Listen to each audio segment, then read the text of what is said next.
Alrighty, Roo. Hi, everyone.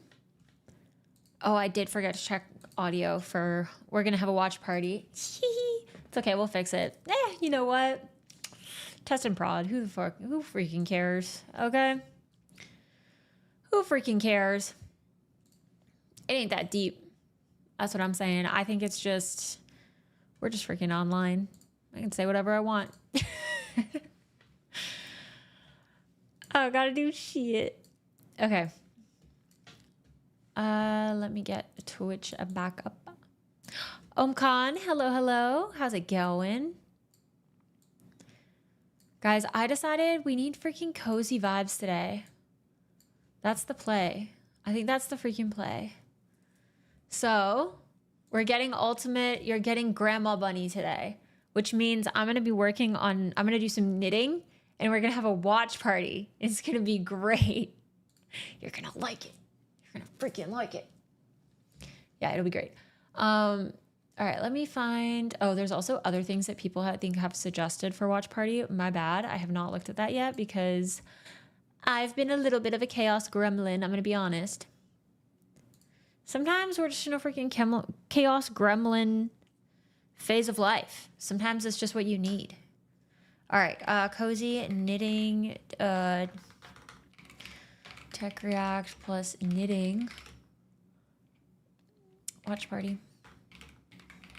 Just letting the people know in Discord. Okie dokie. All right, let's go. Yeah, so we're gonna do some tech reacts. There are some interesting topics that I want to take a look at. So my friend BocaBola, I don't know if y'all know him.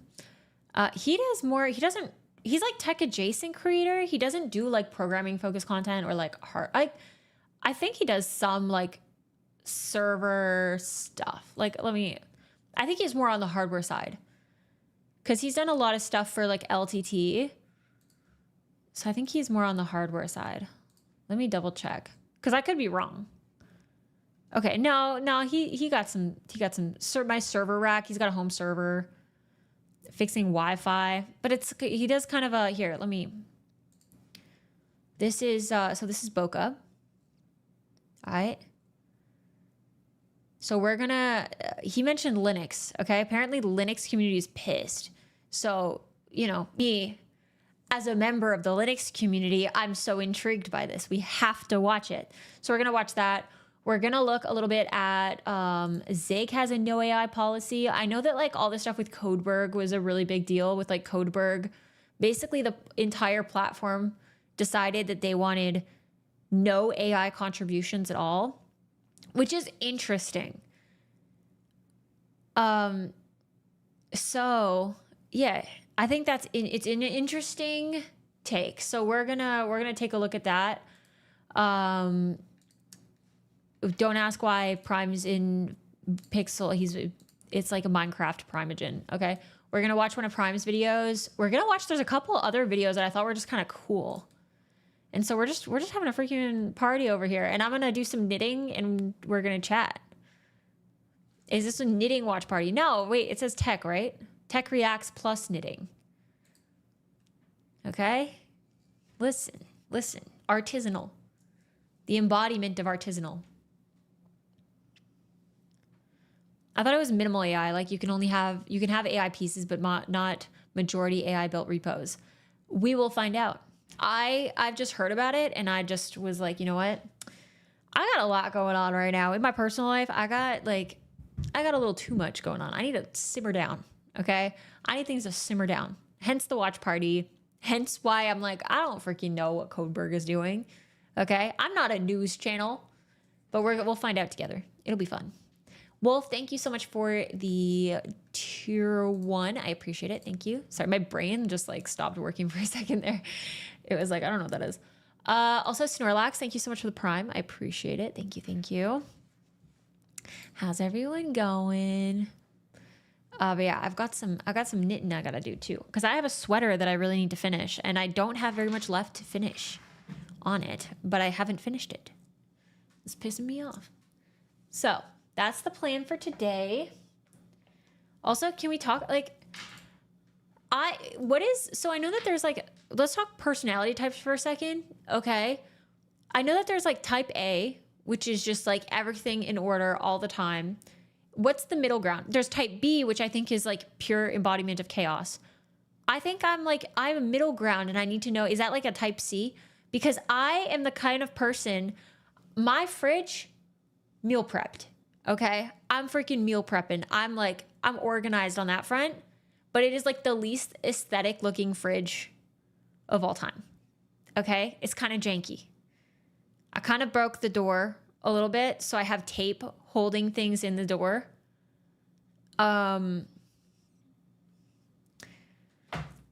Like, what is that? I'm okay. The thing is too, is I'm like, I like things being clean, but messiness doesn't bother me. You know, I'm like, as long as the surfaces are clean, I'm good. Do you go rage bunny on your fridge door? I genuinely don't know what happened. I think there was already like a little crack in the little holder on the door. And I think I just like I got a little ambitious, I think, with the sauces that I could fit in there. And I was like, surely this will be fine. And then it was not fine. And so now it's like, there's like a gaping hole in the door of the fridge where I want to put all my condiments. What the heck? Organized chaos. That's what I'm saying. I think that's me. The Gleam community is switching more to Tangled than Codeberg.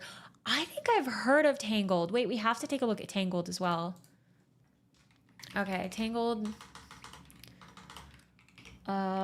versus Codeberg.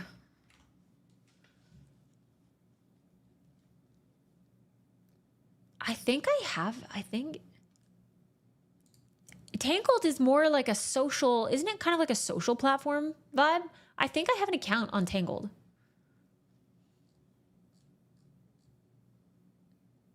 Interesting. We gotta find something about it.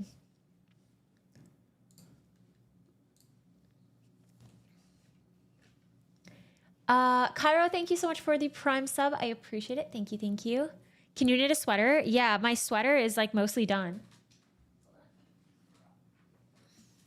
This is my box that contains my mostly complete sweater. I think I showed this sweater on stream a while ago, and I was like, yeah, no, it's still not done. I haven't done anything to it. I think I also have more yarn for it. It's okay, you don't gotta move. You don't have to move. You can hang out right there. It's a safe zone. She's all sleepy. She's trying to figure out where to go. Tangled is Git meets Blue Sky. Interesting. Well, so what's interesting to me is I actually don't think that okay, listen. I haven't looked at the terms for Codeberg, but I will say from what I've seen with other platforms, there is an abundance of AI content right now. Like, I think that's a big reason why YouTube is changing their policy where you now have to get 8K watch hours in the span of 3 months, 1 month, in order to qualify for monetization. It's like 100% because their hosting costs are going up probably exponentially with more and more AI generated, like full AI YouTube accounts. And then it's like the same thing with GitHub. It's like GitHub is having major scalability issues because there's so many more like repos and so much more activity and load that they're having to now deal with. I'm like, honestly, from a maintenance point of view, I kind of get it. I kind of get it. Like, is that is it wise? I don't know. Am I qualified to say, like, what am I? Do I look like a freaking industry veteran? Like, I don't know. I'm just a girl on the internet. Like, goddamn. You know? Don't ask me. Make your own opinions. That's what I think. I think no matter what, I don't think you should listen to anyone. Don't listen to anyone. Listen to me telling you to listen to nobody, okay? I have a cruel name. It's based on the... listen, have you heard about the Born Again shell? Are you familiar with Linux? I can fix you. I promise. We can listen. All you have to do, just look up NixOS. Okay? And it's the first step towards enlightenment. It's not a cult, I swear. It's not. It's a safe space where you can meet like-minded people and they tolerate zero disagreements. Okay? You have to conform. Sol, thank you so much for the Prime sub. I appreciate it. Thank you. Thank you. They all say it's not a cult. We're just friends. Okay. We're just like one big family, you know, just like at work, just one big family. Yeah. It's a family, not a cult. Okay.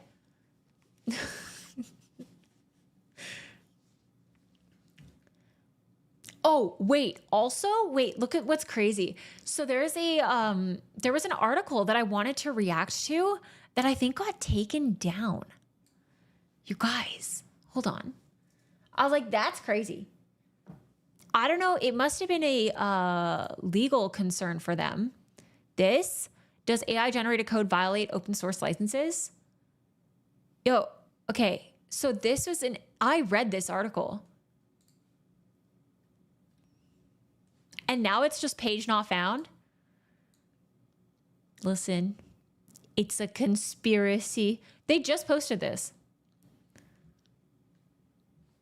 It's wild. Crazy times. Crazy times. Well, because the blog post was basically doing a bit of a breakdown on, you know, if they're using open source code bases that are licensed for specific usage, do those AI companies, are they violating the open source license? And yeah, they got destroyed. Wrecked, as they say. Absolutely demolished. Blogs are for nerds. You kind of right. You're kind of freaking right. And we love it.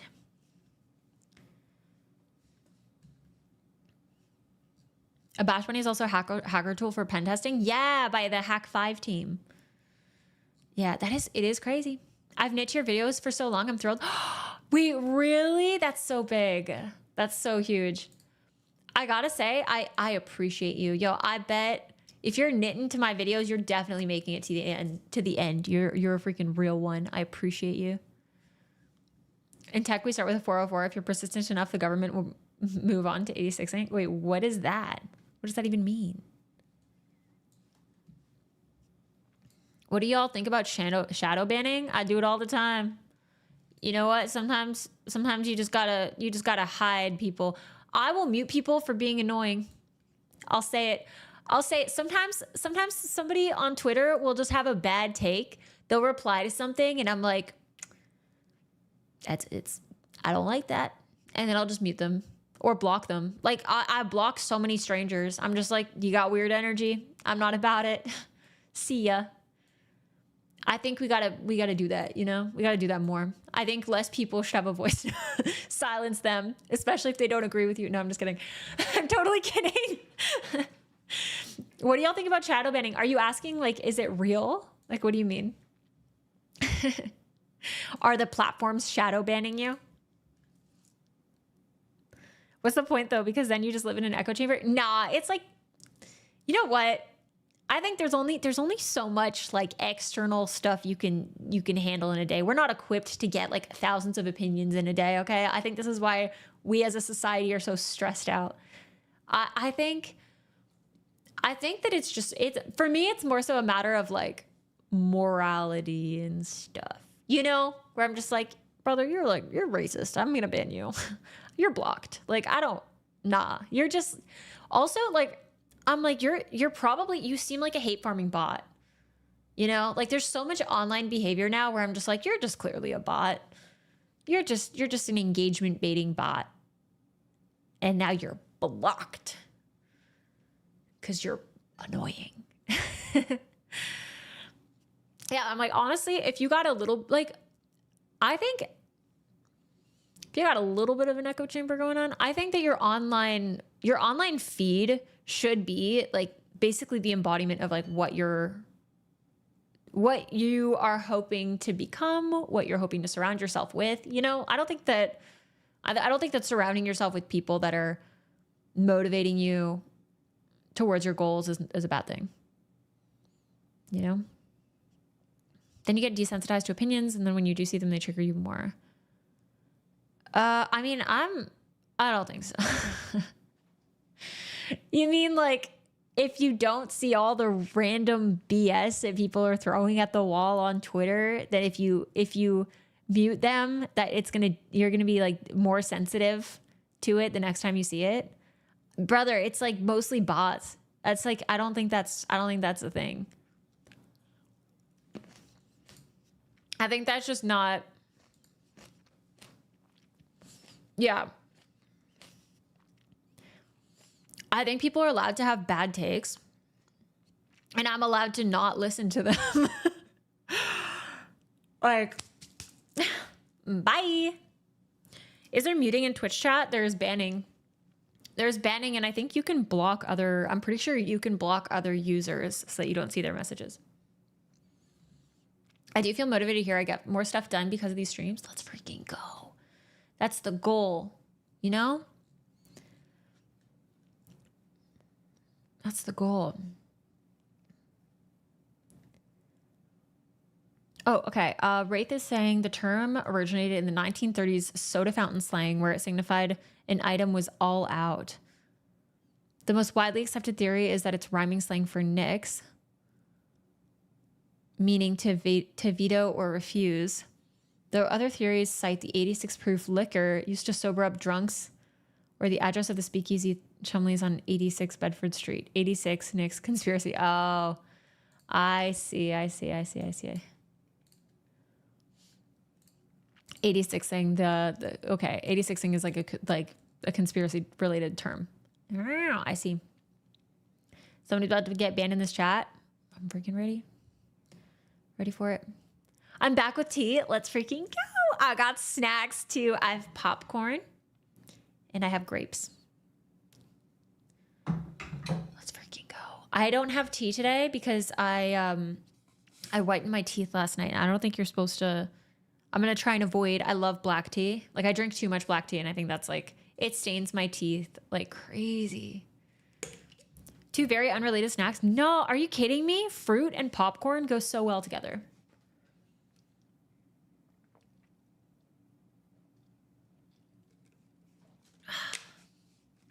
Is web dev still worth it for newcomers? Listen, I think personally, it's a fun, coding is so fun. I think you can do it for the love of the game, no matter what. I think that I'm going to be honest, I don't quite know. I haven't really kept up as much with what's happening in the web dev space specifically, because I know that it is a little bit more of like a, it's, I think I've been mostly paying more attention to the more back end side of things, I do think the majority of, from what I'm hearing, I don't know. I think I've mostly been talking to like back end developers. Drink tea with a straw, but I like hot drinks, man. Oh, I didn't say they wouldn't go well together. I just wouldn't think to. Really? I love like popcorn as something savory with something sweet. Popcorn with like chocolate almonds also. Really good. Love it. Okay, Ty Guy says, yes, web dev is still worth it. It's a foundational technology. Isn't going away anytime soon. There you go. There you go. Chat can fix this. Fruit and cottage cheese is the best combo, especially with yogurt or sour cream. Ooh. Actually, you know what's really good too? That cottage cheese on toast, like if you're with like tomato and some kind of herbs. So good. Like basically putting it in place of anything like creamy, it like goes really well with things that are either like sour or rich or whatever. It's so good. M&M's and popcorn. Yes. Where do you live? I'm Canadian. Canada. What's up, Quentin? Even better to learn back-end web dev. Yeah, I don't think like web dev. I just don't know what the like. I think my hesitation with answering of like, you know, is web dev worth it right now is more so just like, I don't know what the day to day. I don't know what the day to day looks like for web developers right now. You know, like how much of it is being delegated to AI, et cetera, et cetera. You know what I really want to try is cottage cheese with honey on toast. Could be really good. It could be really good. Does your table's keyboard part extend? Yeah, I have a keyboard tray. I really like it. She lives where it's way too cold, but we don't got anything scary, okay? Like we have bears, but I'd pick a bear over like the poisonous little bugs and spiders and snakes and stuff. We don't got that. Okay, well, technically we do a little bit, but barely. We don't really have it. We don't have anything poisonous. And I like that. We do have ticks though. Ticks kind of suck.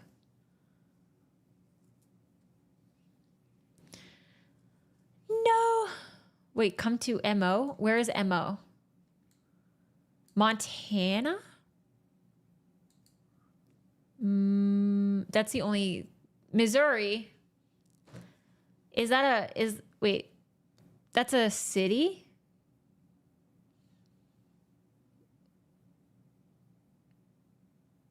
Is that a city? It's a state? Damn, I forgot about that one. I forgot about that one.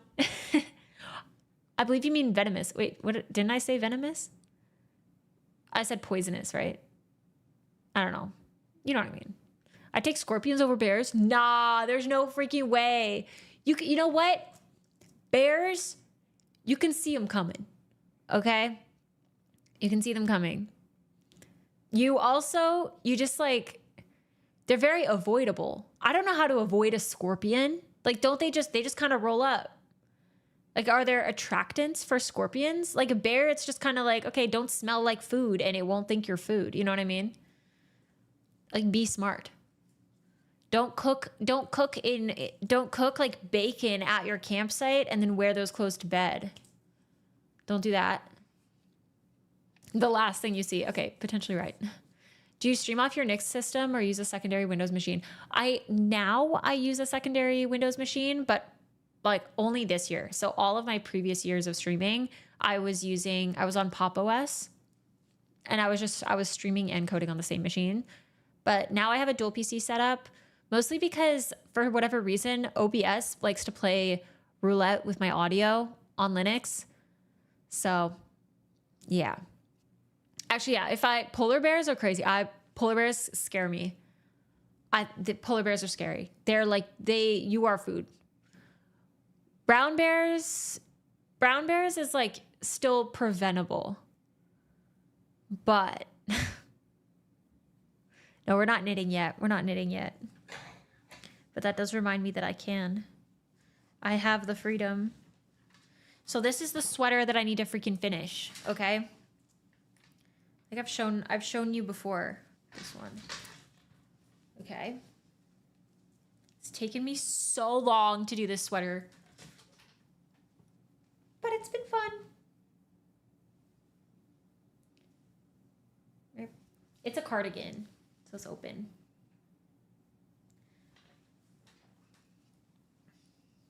This is me writing my code in 2026. This is me hand knitting this. Yeah. Wow, thank you guys. They say, wow, amazing. Wow, that's so nice. Yeah, I'm really excited to be able to wear it and stuff. But I'm also like, it's taken me so long. So for one of these sides, I got it, like I did all the way up to here and then I had to unravel the whole thing because I realized that I had made a mistake like right at the beginning and I was like, no.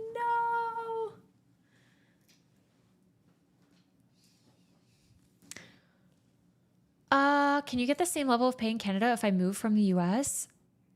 If you're working for an American company, yes.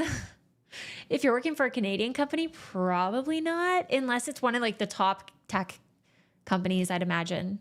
Like I'm sure I'm sure like Shopify and Tailscale. What are some other big ones? I'm missing other ones. Those are the two that are top of mind for me. I'm sure they pay well. But I think like an average Canadian company will not pay as well. It looks phenomenal. Thank you guys.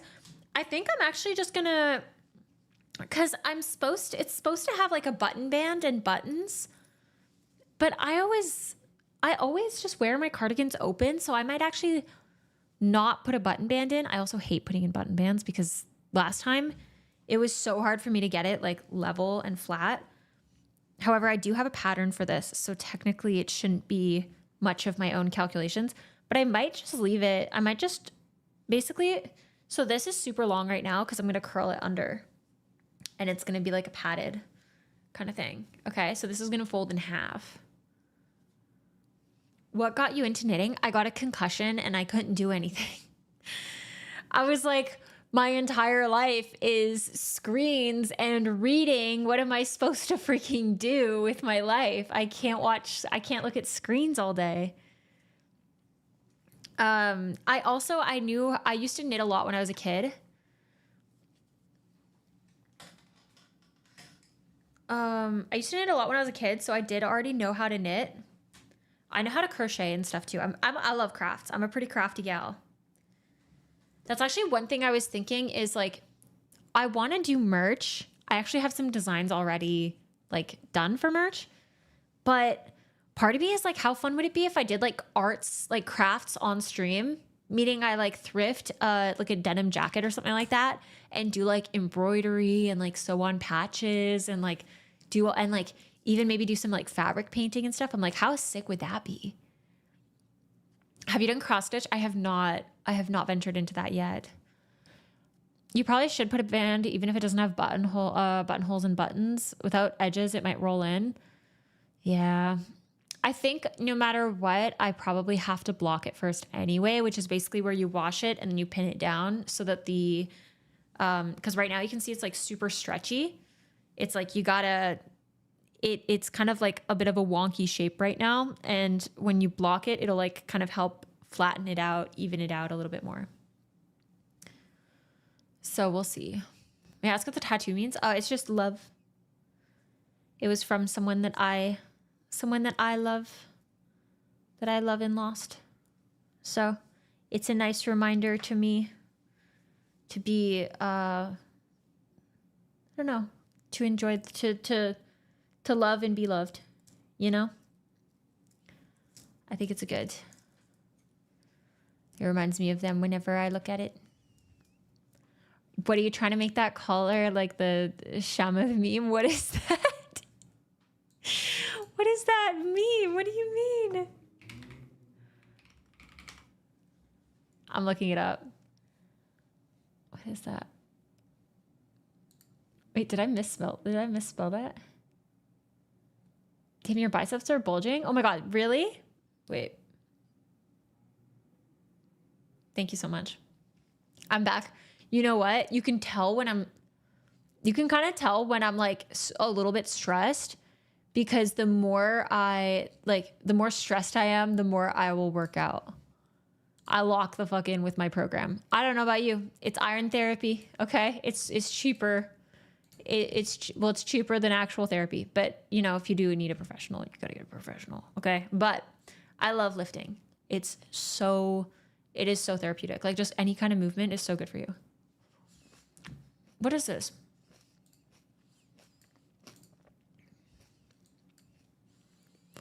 Oh my God. You guys. This is what you think. Wait, I gotta see it. Oh my God, wait. Hold on, I kind of have to put it on after that. Bro.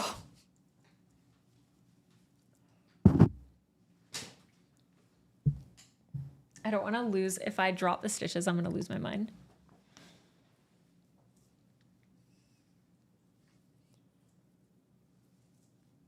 I agree, but when I add up gym membership, food, and gym clothes, I might be spending more. Less than you'll be spending on healthcare when you're older. Hold on. Wait. Yo, they're kind of right. They're kind of freaking right.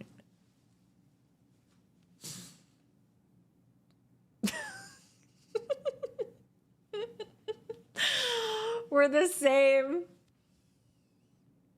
But I need a... Okay, all I have is this Scottish mug, but I think this is more grandma vibes than his posh vibes.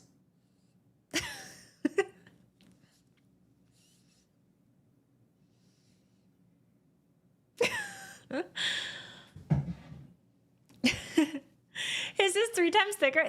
That is an awesome turtleneck. That is, you know what? Wait, hear me out. Do you think that his turtleneck is designed so that if you unroll it all the way, you could take a nap? Like, I bet it goes all the way to like here when it's unrolled. You know, it's like, that's what I would do. 100%. I'd be like, taking a nap in the office. You find me in that. Yo, what's up, TJ? How's it going? You've come at an opportune moment here. Yes. Guys, I've been so AFK. It feels like so long since I have like seen you guys / like streamed and everything. Just because I have not been on Twitter at all this week.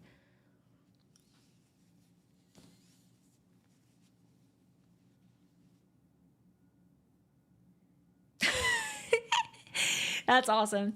I'm definitely not keeping the collar that tall though. Because I want the rolled thing.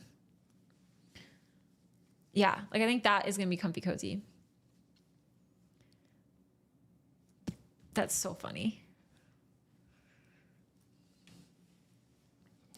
We're the same. We're the freaking same. I'm interested in getting a shirt like that. Guys, we can do it. I've seen you guys. Okay, parasocial. Yeah, you know what? My friends. I haven't seen my friends in so long. All right, you guys. We should lock in because I gotta make this thing. Also, there's problems. There's things that are problematic there's drama in the Linux community. What are we gonna freaking do about it? Nice chair, yo. Thank you. It's comfy. It's comfy as hell. Yeah, the shirt. I love this shirt. Drama again. Listen. Don't even worry. This is not about Nix. This is awesome. Wait, this makes me so happy. This is very funny. Oh. What is the original photo? Obviously not this. Is this the original photo? But it says Grok on here.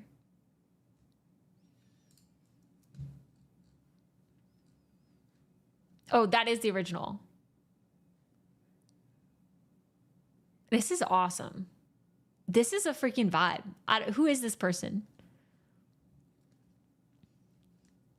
Who is this person? Their aura. This is crazy aura. All right. Don't ask why this is in like 2 pixels, okay?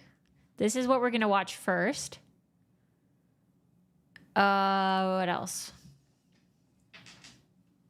Hold on. Okay, I have it triple muted. I actually don't even know what you guys can hear either. Why it's in 3 pixels instead? Maybe you can ask.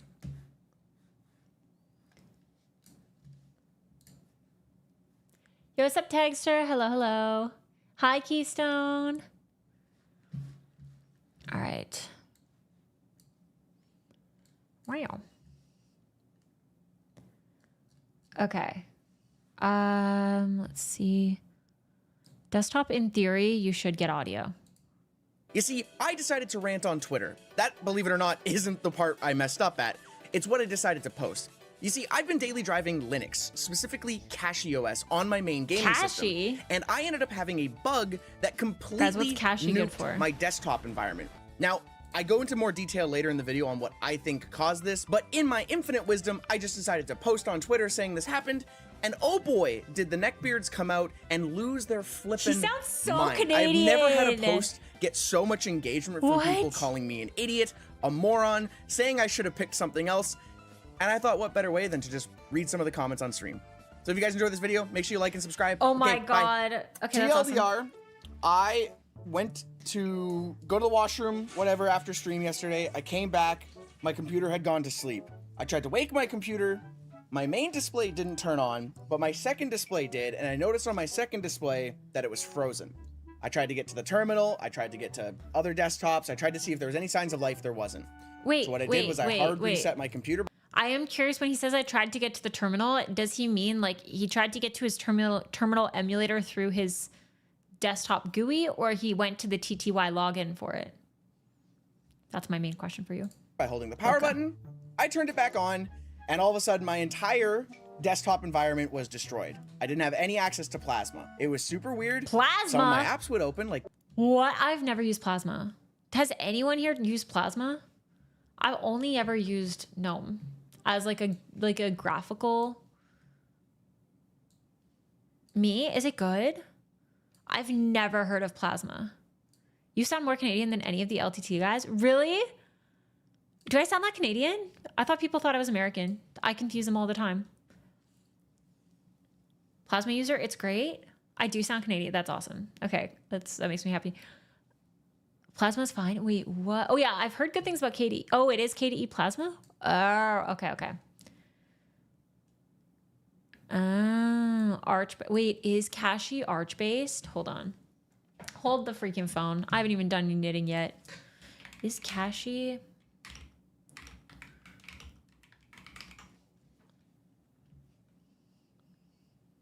Oh, it has their rolling release model. Wait, does this not give you what's it called? Like checkpoints or whatever? I think because Nix gives you, listen, Nix could fix him. I'll be the first to say it. Cashy is what Manjaro wishes it was. Oh, okay.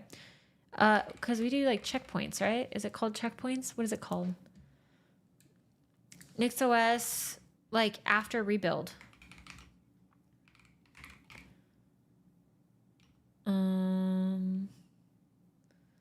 Snapshots. Does Cashy have snapshots?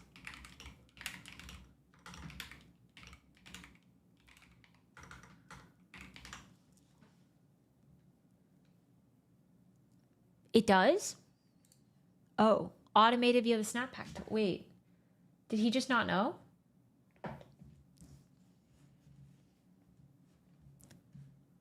There's nowhere that my head can be that makes this make sense.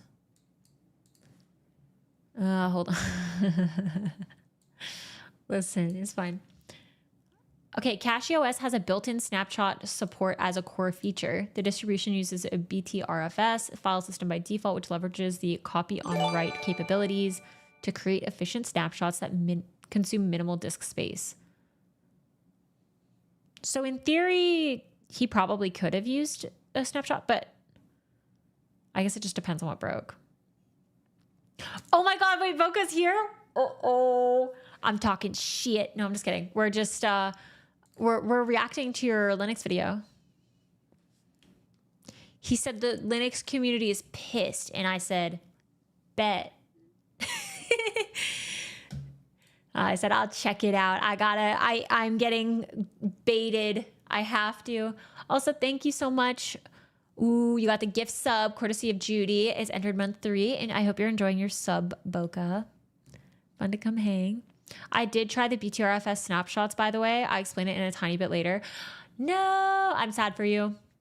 I'm sad for you. I hate when things break on my systems too. Wait, out of curiosity, you said that you tried to get into the terminal. Did you mean that you tried to like sign in with the TTY, or that you tried to access your terminal emulator within Plasma? Like you tried to like log in how you normally would and then go to your terminal? Both? Damn. Okay, that's rough. You know what? I'll say it. I've had my own problems with Linux. I'll say it right now. So I stopped using Ubuntu because DNS resolution stopped working after like 3 years, 2 or 3 years with that, like that same build, whatever. Randomly one day, it just DNS resolution just stopped working. And then what did I have as an issue with Pop! OS? I don't remember if I had any issues with Pop! OS. I did flush DNS. It was, I couldn't fix it. It was crazy. And I was just like, you know what? I'm tired of this shit. No one's sad when they stop using Ubuntu. Yeah, I was like, you know what? On to the next. And then I was using Pop! OS for a while, and that was fine. I didn't have any issues with that one. I have had issues with Manjaro before. That's kind of the only Arch-based distro that I've used was Manjaro. And with that one, there was one day I just booted in and it fell apart. I to this day don't know if it was that my graphics card died because it was an old machine. I don't know if my graphics card died or it just I saw it basically just like fizzle into a black screen and then it never worked again. It never displayed anything on my monitor again. And to this day, don't know what it was. Yeah, I don't trust Arch. Okay, listen, Boca. Boca. Wait, is that Belle Delphine in your background? That's crazy. Boca, we can fix you. I know it. I just know it. I know that there's hope for you. We just have to get you onto Nix, okay? You just got to use NixOS. And I swear, we're just one big happy family. It's not a cult. It's not a cult. It's not a cult. Okay? But I just know you would love it. Discord, and I could even open a terminal to... Just don't talk to... Just don't look at their forums, okay?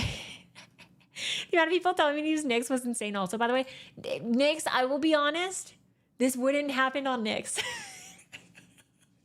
As much as I hate to say it, this shit wouldn't happen on NixOS, okay? Hashtag not a cult. Period. Open Steam and whatever, and I could even play a game, but none of my desktop environment was there. I spent 2 to 3 hours troubleshooting it. Googling what this could have been, trying to reinstall different desktop environments, reinstalling the same one. I tried creating new users and signing into that user to see if it was a user profile based thing. I tried rolling back with the snapshots feature. I tried so much bullshit. Yes, I did ask an LLM. I asked an LLM, I also asked forums, I did a whole bunch of shit. Couldn't get it to work, so at the end of the day, I got stuck on this screen as the final screen classic. In my distribution, and I just decided to rant tweet on Twitter, and I said, hey, KDE Plat. What did I have recently? I had this happen actually with it was failing to load my desktop environment. But then I was able to, what did I do to fix it? I think I did go back to a previous snapshot. RIP. Plasma nuked itself, and now I have no gaming computer. I'll be reinstalling everything now, because I'm not smart enough to fix this, but I still won't go back to Windows. It's safe to say, chat, that the Linux side of Twitter did not like this. Because as you can see... No way. There are 360 comments. That's awesome. A good chunk of which are calling me a moron. So I thought, let's read some of these comments and see what's really ironic is I bet that if you had posted this exact same thing on Mastodon, which is like the more diehard, subgroup, I actually think they would have been nicer to you. People think. I love Mastodon though, by the way. Mastodon is great. Okay. It's very funny because sometimes I'll just go on there and just complain. Sometimes I just want to freaking complain about something. I'm just like, this was annoying. And then people will just be like, oh, did you try this? And I'm like, if I posted this on Twitter, people would be like, you're fucking dumb. It's because you're a woman. It's fine. Other DEs didn't work either. Correct. Other DEs did not work. I tried yeah, I'm just a girl. I had to settle for NixOS and not FreeBSD or whatever. Install GNOME, and that did not work. I'm not. You know what? It could have been apparently. a skill issue. You know what's more of a skill issue? The soy boys on Twitter. All right, here we go. We're gonna scroll carefully. Freaking tell them. Scrolling on Twitter is scary sometimes. those Top sword comment boys. is just from my friend Nero, and he just said how. Well, I just told you. KDE Plasma didn't nuke itself. A system update is causing your display manager to not start. Take this picture and ask ChatGPT or Grok or something what to do. Make sure you tell it what Linux distribution you run KDE Plasma on. These replies are genuinely unhelpful. You're correct. I did do that. That's crazy. I did take a bunch of screenshots and ask ChatGPT and a bunch of different AIs, asked Gemini as well. Didn't get any response. I appreciate that this. Okay, wait. I love that we're actively talking to you while reacting to your video. This is awesome. Okay, Boca says, I'm sure about that. LMAO. I only use Twitter because I have some reach and it helps on the Twitch side promo. Honestly, real. I should probably be posting on Twitter more with about my Twitch streams. I think I mentioned them like once in a while and then I'm like, I forget. I need someone else on there. Listen. Or I could just schedule them. Who freaking knows? Doesn't Prime use Twitter? Yeah, he's the problem.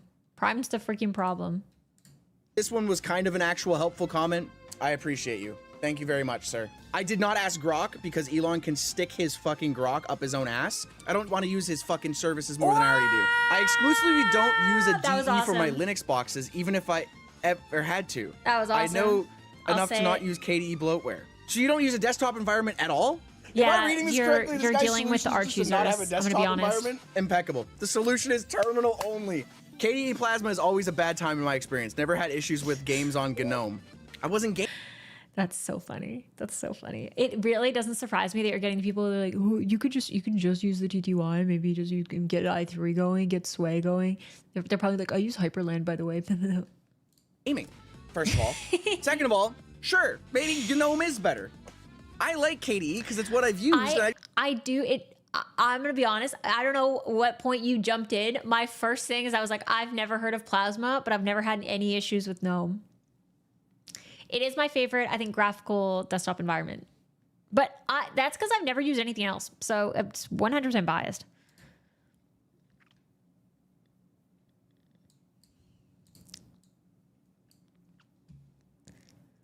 Let's freaking go.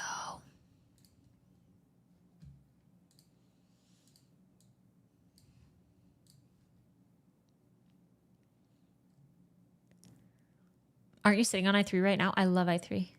Yeah, so basically I have mine. I have two desktop environments set up because I think with, like, personally, I like to have a fallback because sometimes things ain't working and I need to get shit done, okay? So for example, I actually thought I'd be able to use DaVinci Resolve on my Linux laptop. Unfortunately, cannot.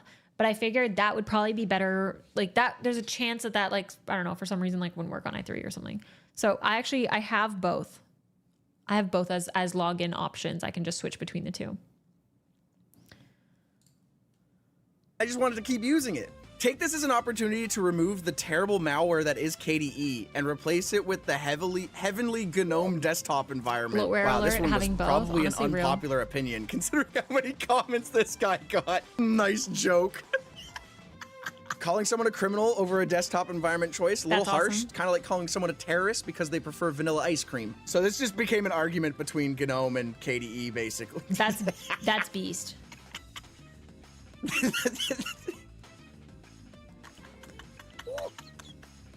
Bro is pretending that Windows is without flaws. Never said that. Windows has killed itself more than Linux has for me. Same for me. The Linux experience takes you back to a time when you would reinstall your OS every few months. Wait, this is so funny though. Okay, you having a single issue on Linux, people are like, must be a freaking Windows user. This guy must love Windows. This guy right here, he freaking loves Windows, okay? He's the enemy.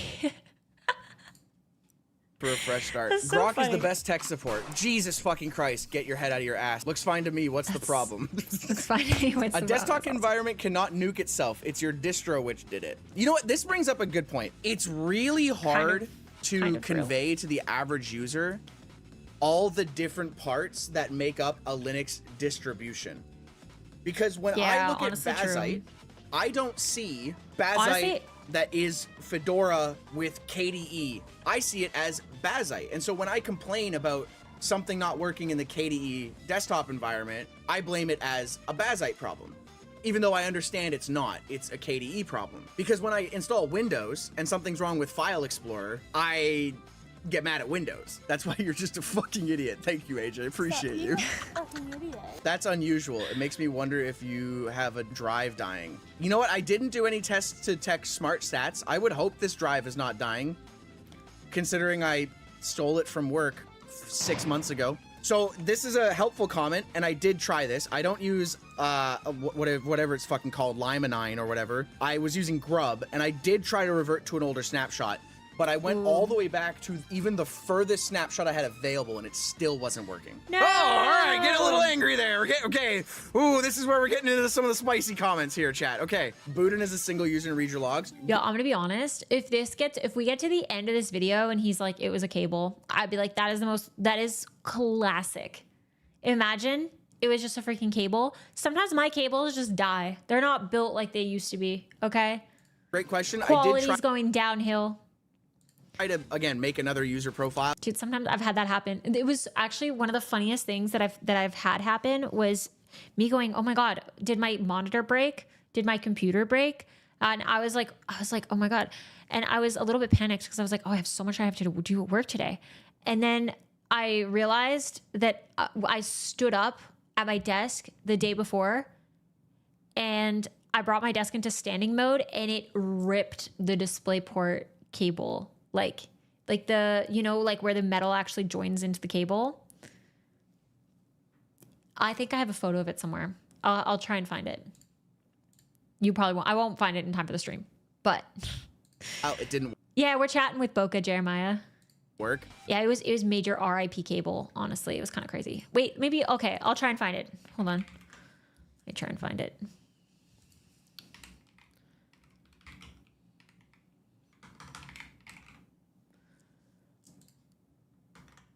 I think it was media.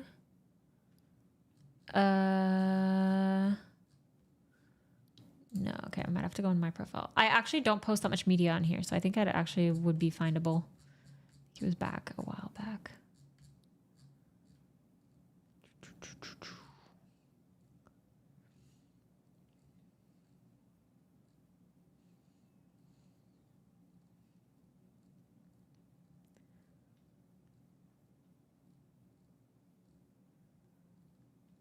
Okay, there's a chance I don't find it.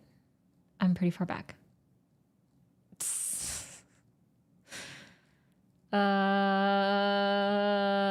No.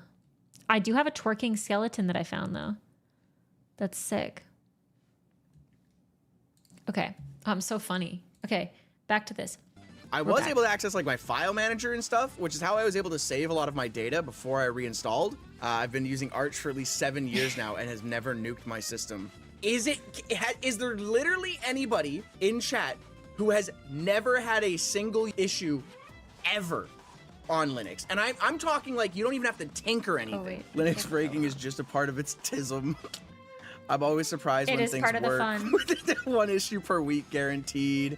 No, I've had multiple issues with Linux, but I do advanced stuff. Sure, okay. Yeah, is it weird then that's if I fair. run into issues? Dude, hit me up. I got you. Thanks. Nick, Also, like, depends Tiny on Blue Dev. support. I appreciate you. I'm gonna be honest, one of the most disappointing things that I've come across this year was the fact that I can't use DaVinci Resolve on. So DaVinci Resolve is officially supported on Linux, but it doesn't support integrated graphics. So what's even the freaking point? So you can't use it on laptops unless you have like a dedicated GPU, like this a external one like plugged in or whatever that you want to use for rendering.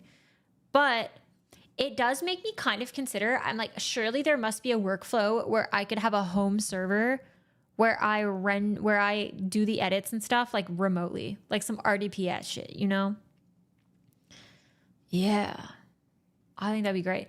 No, so DaVinci works on my MacBook Pro as well because the integrated graphics, the lack of support for integrated graphics is only on Linux. Rough. Very rough. Also, sound, thank you so much for the tier 1. I appreciate it. Thank you, thank you. Yeah, Boca, we got to catch up. Yo, how's it going? I miss you. Just use We should chat, though. We should chat content, chat life. NixOS. You'll Nix, thank you so much for the Prime. I appreciate it. Thank you. That's my alt account. Anything with Nix in the name might be my alt account. Thank you for the Prime. Never have this Ooh, you have a fun update. I'll message after stream. Ooh, let's freaking go. I'd love to hear it. issue. All right, telling me I'm using the wrong distro. Appreciate it. I recommend switching it to console and running open code with some LLM key, and it will fix it. I love how confident people are that AI. That's a crazy thing to suggest. Have you tried just like, you know, you can just download an app and it'll like, you can ask an AI when you download the app, you can ask the AI. Did you try that? Brother, it won't boot. What do you fucking mean? This is so funny. Like, these are either one, bot accounts, or like, I wish I had this level of audacity. You know? Like, imagine me with this level of confidence with this guy. This guy, I recommend switching to console running open code. If I had that level of confidence, I'd be a fucking problem, okay? I would be unstoppable. I'd be a menace to society. Just like them.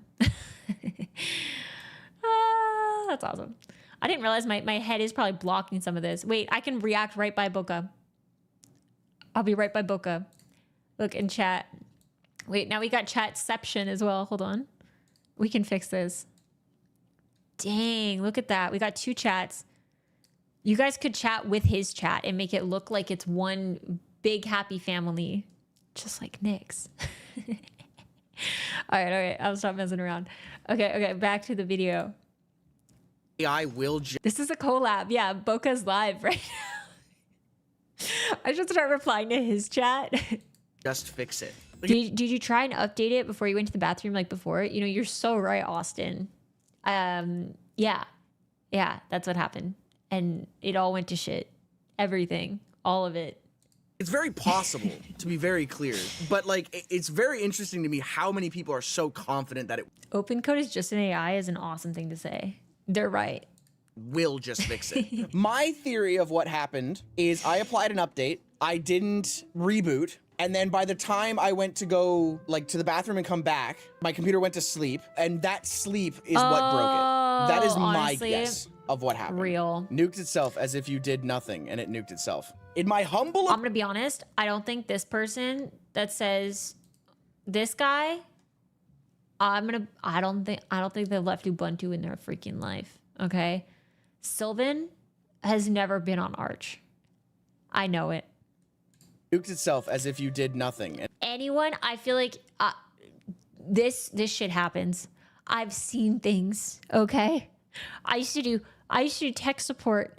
This shit I've seen, okay? They're like, I haven't changed anything. And it's like freaking, okay, this is not this distro specific, distro related, okay? I guess it is kind of distro related. It was on Windows. Somehow their mouse only started scrolling horizontally. It no longer vertical scrolled. And it was only in some applications. And it was so weird. Okay? It was, yeah. No, I shit you not. It was the weirdest thing I've ever experienced. It was a driver issue. I had to I reinstalled the drivers and then it worked. But it was so weird. And you're going to tell me, nah, the computers, sometimes they just be doing shit for fun. Don't even get me started about freaking printers, okay? They got no reason to break, okay? They got one job. They got one, most of them. Okay, sometimes they're scanning, sometimes they're a multi-talented girly, okay? But they got one fucking job, okay? Printers are evil. Throw it out the freaking window. And I'll lose my mind. In my humble opinion, printers don't need to be on the internet. Printers don't need updates. Your TV doesn't need an update. You know what? You know what I've actually been doing recently? Okay, this is a slight side tangent, okay? You know what I've been using? I personally, I don't watch that much TV, but I've been using a monitor as my TV, and it's kind of goated. It's kind of great. I'm going to be honest. So the only downside is I can't control the volume remotely, but that's because I use like a 10-year-old plus speaker. So I have a Bose speaker that I have plugged into the headset output of the monitor. And then I have the The monitor right now is just connected to my Nintendo Switch. And it's great because you know what? I don't need a remote control for the monitor because it turns on or off automatically when it detects input. It's freaking great. How many inches is that monitor? I think it's 32. I think it's a 32-inch monitor. Maybe a little bit bigger. It's pretty big. So I get no ads. I don't need like 5 remotes. I got 1 remote. I go and turn the speaker on, and I hit aux, and then I go and sit my ass down. And it was great. Okay? It was great. Highly recommend. For anyone else who is mad about smart TVs, okay?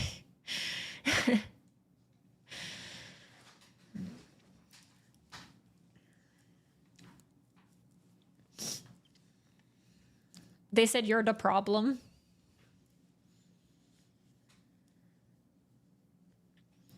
I knew the i3 graphical view.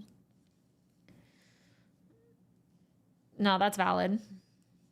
That's valid.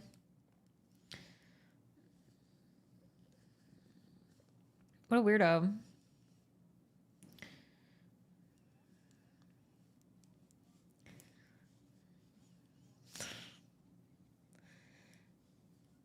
Oh no. Oh.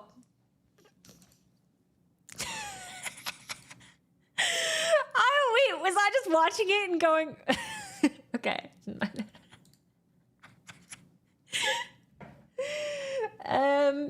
I'm a professional streamer. I'm a professional. Don't look at me. Wait, I need to flip this. Oh wait, I was flipping the chat. Hold on. Now that I'm on the other side of the screen, it doesn't make sense. Yeah. Know what I mean? Sucks you had a bad experience. Maybe this is seen as an opportunity to learn a window manager. You can keep KDE, I did know that the i3 shells were gonna pop in soon. You're also having your WM have a graphical view. View. No, I just want my desktop to work like a desktop. I don't want to go any deeper. That's the thing. Honestly, so valid too. Things that never happened. Oh yeah, this was the guy who said he burned a Quran. All right, really gonna take your crazy advice, moron. Yeah, I would block that man. Goddamn, you know Peter's what? watching. I'm gonna be honest, you guys. I was talking about it earlier. I'm like how I'm generous with who I block because I'm just like, you know what? Sometimes you got a bad take and I think you're annoying. Blocked. Like I block so many people on Twitter, and sometimes I'll say it. Sometimes I'm just looking to swing that ban hammer a little bit because sometimes I'll go into I'll find a bad take on my feed on Twitter, and I'll just scroll through the replies and block all of them. I'm like, I just need to swing that ban hammer today, and I'm not streaming. What else do I gotta do? What else does a girl gotta do to get a little freaking violence in her day? Okay. Listen, I'm just trying to feel something without being called a Karen. Right now. I just want to dunk on some bozos on the internet. Is that such a problem? You are the problem, most definitely, Boca. Just download Claude Code. And Austin, you did one too. This is 13 minutes ago. You did this. This is why I'm going all AMD for my next build. My computer's all AMD. It was surprising how many people thought this was like a driver-related thing because they thought I had an NVIDIA GPU. Yeah, I don't think it was a driver thing. I think it was still on KDE Plasma. Honestly, pick a distro with an immutable failsafe.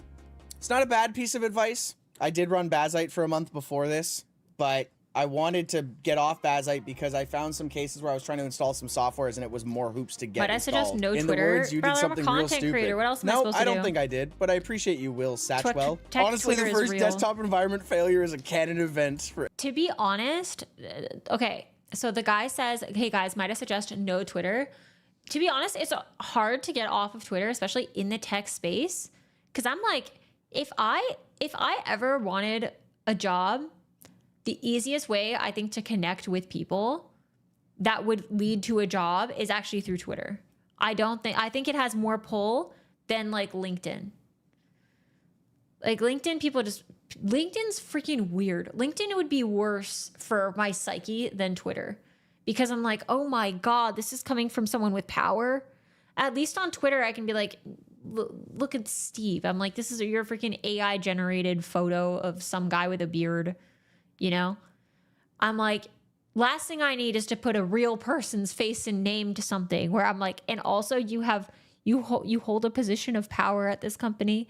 The world is freaking over. I feel like I'd have an existential crisis. At least Twitter, you're like, you know what? You're a freaking bot. And you know what? You can yell at people on Twitter and it's fine. I feel like LinkedIn, I don't know if there's that much shame on LinkedIn though either. People are crazy on LinkedIn. LinkedIn crazy. Okay, Boca says Twitter's also one of the only places you can get connected with random famous people. I have no famous people that I want to meet or connect with. You know what I mean? I feel like even with like, there's like some like creators that I really like watching and stuff. And there's a part of me that's like, if I met them, if we cross paths, I would have to say like, hey, I really like your content, like compliment them. And that's it. I'm like, I can't be your friend. It would ruin the content for me. I just want to be a viewer. Keep me as a viewer. Don't tap me in, coach. You know what I mean? But yeah, it's true. I think especially in the tech space, actually, I guess that's true. If I want to like talk to another creator, I'll usually reach out through Twitter. But apparently that's kind of like not it. Apparently most creators use Instagram. They use freaking Instagram to message people as like the main way to keep in touch. People, whenever I meet people at events, they're like, oh, what's your Instagram? And I'm like, do I have to download that again? Do I need to keep that on my phone? So many people like only reply on Instagram. I'm like, no. Discord? Do you have Discord? I tagged my favorite music artist in a story. He responded saying he was a big fan of me. Wait, is that real? Is that a real story? That's crazy. LinkedIn has no shame. It's turned into a weird stream of social updates. It is so weird. It grosses me out. I cry. Oh my God. Wait, that's real. Holy shit. That's actually awesome. One time I had a creator repost my photo. Then like someone that I had been following for a long time. And I was like, whoa, that's crazy. That's huge. And then now I'm like, wait, maybe I could do that. Maybe one day I'll be that to someone. I'll repost their thing. Crying is okay. Crying is so good. Crying is so freaking good for you. You know what? I'll say, I just threw a piece of popcorn on my laptop for no reason. I'll say it. You feel a weight lifted. Sometimes you need a good cry. There's nothing wrong with crying. Nothing. I support the tears. Okay. Sometimes you got to have a good cry about something and then you got to get on with your day. Okay. And sometimes you got to have a good cry about something and then you got to curl up in the fetal position in bed for a few hours. Okay. Before you can get back to your day. For every Linux user. Niche engagement bait. Picture of a command line to feel cool nuked itself. Reinstall everything. Still not going back to Windows. See this? I think this is a bot. Who does this? This can't be a real person that posted this. Rage bait Windows users who are using their computers. Thank you, Frank. This was a well executed rage bait. Way more effective than I thought it was going to. I love how many people had to bring up Linus nuking their DE. It's like, yeah, congratulations, it helps. 2 Linus people have nuked their desktop environments in Linux. Let's see if there's any other amazing comments here. That's not Torvalds, right? Linus people. I'm gonna guess that's LTT community. Imagine Linus Torvalds was like, you know what? Sometimes Arch breaks for me too. And then they'd be like, whoa, the king, he said it. He's just like us. But no, he's untouched. I'm sure that here. The Torvalds told me he has nuked a DE. Let's freaking go. Yo, Enigma, it's been a minute. How are you doing? I wonder how the fuck you guys manage to have so many problems. It's probably LLM instructions, but I can't prove it. All right, pulling up LLM instructions. This would be easier to fix and set up on Arch. Who's gonna tell him? What a completely... That's so funny. That's such a funny thing to do. No shot. Somebody said that. I swear, some of these people have... I don't know. Some people don't read anymore. That's crazy. Wouldn't they be like, oh, CashOS? Oh, never heard of that one. Maybe before I post on Twitter and embarrass myself, I should probably look it up, make sure it's not Arch-based. But no, they don't give a shit. They're like, you know what? Bam! Words. And they're like, I don't care if that explodes in my face. Did I stutter? And I'm like, honestly, I told you. If I had that level of audacity, I'd be a problem. I don't know what I would do with it.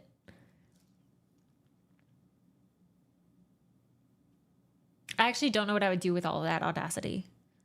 If I was willing to just say dumb shit online, I guess I kind of do. Wait, who am I kidding? Never mind, we're there. We're freaking there. Irrelevant comment. I'm playing Call of Duty on my Fedora 44 computer, no problem at all. Okay. Good for you, I guess. You know what, Gasglad? Wait. Who's gonna tell him? This is awesome. What a completely irrelevant comment. I'm playing Call of Duty on my Fedora 44 computer, no problem at all. Okay. That's beast. That's beast. I want to reply to some of these. I want to reply to that and be like, OMG, you're so cool. Can we play together? Ooh. I think that would be so funny. Like, I want to stun lock, bro. Do you think that would work? That'd be so funny. Oh my God. If you had the audacity, you'd be a CEO by now. Honestly, true. Honestly, real. If I had the audacity to just say shit online that is potentially harmful or has bad impact, I could do anything. I could be anything. I could be funding all of SF. I could be a VC. Imagine I go the dark path and I'm like, I turn into a venture capitalist. Wait, someone was also saying, hold on. Okay, wrong mic. This one.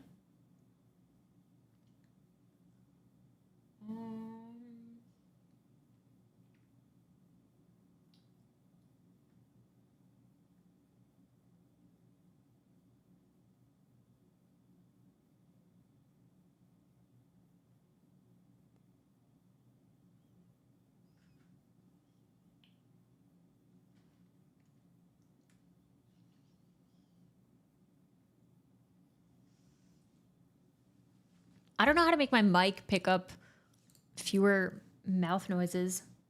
It makes me self-conscious. Salut Dids. Comment ça va?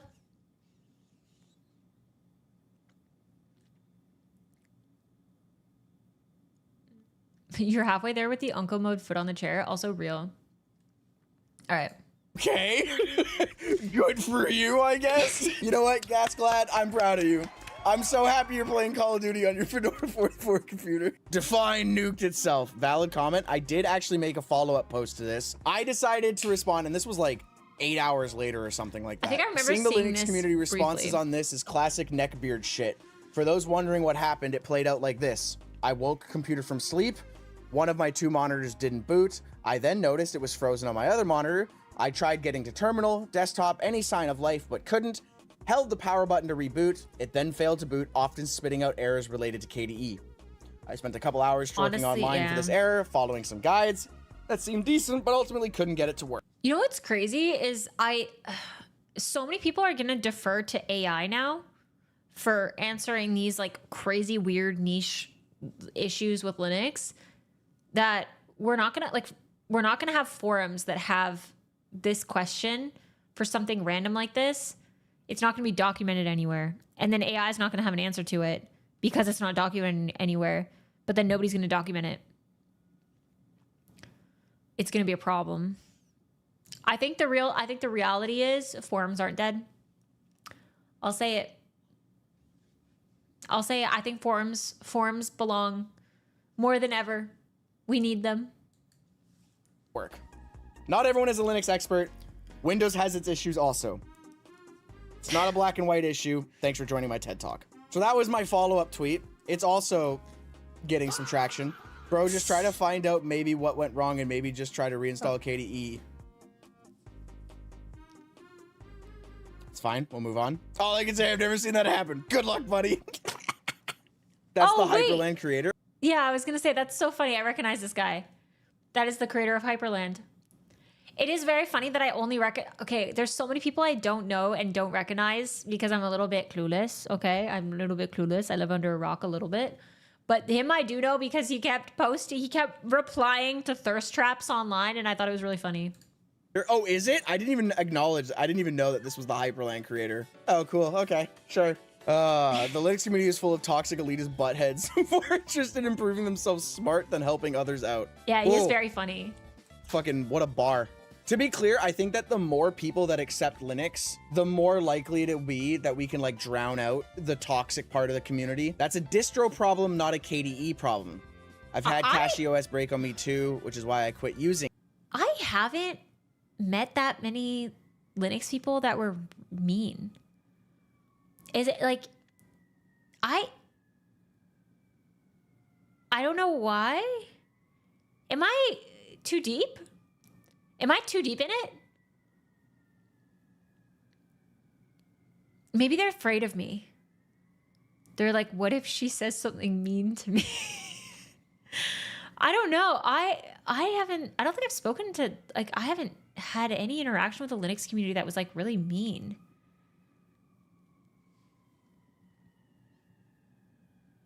Arch forums have a lot of them. Oh, wait, that's true. Wait, I forgot about freaking 4chan. Okay, wait, I'm wrong. You are a woman, which is terrifying. Okay, true. That's right. What if I tell them they're ugly? They'll never recover. I wouldn't say that though. That's so mean. Also, who cares? You know what I mean? Like, who cares if someone thinks you're ugly? It's like, okay, well, I'm not trying to date you, so GTFO anyway. Like, who gives a shit? Yeah, I was gonna say, wait, I forgot about the 4chan. I forgot about 4chan. There have been a couple times that I have apparently gone trending on 4chan, and it was the most terrifying thing. I got a friend, one of my friends went and checked for me, and it was very funny because they got caught in the crossfire. But that was for Vim stuff. So I don't know. Linux was nice.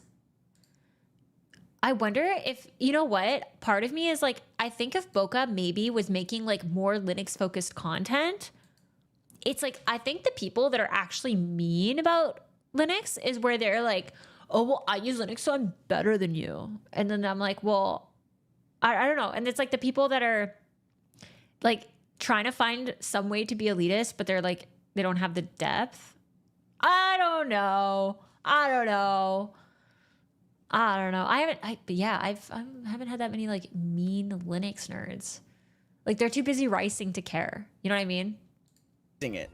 Honestly, too many Linux nerds recommend it. CachyOS is more of an enthusiast. These guys need to spend more time ricing. I think that's the problem.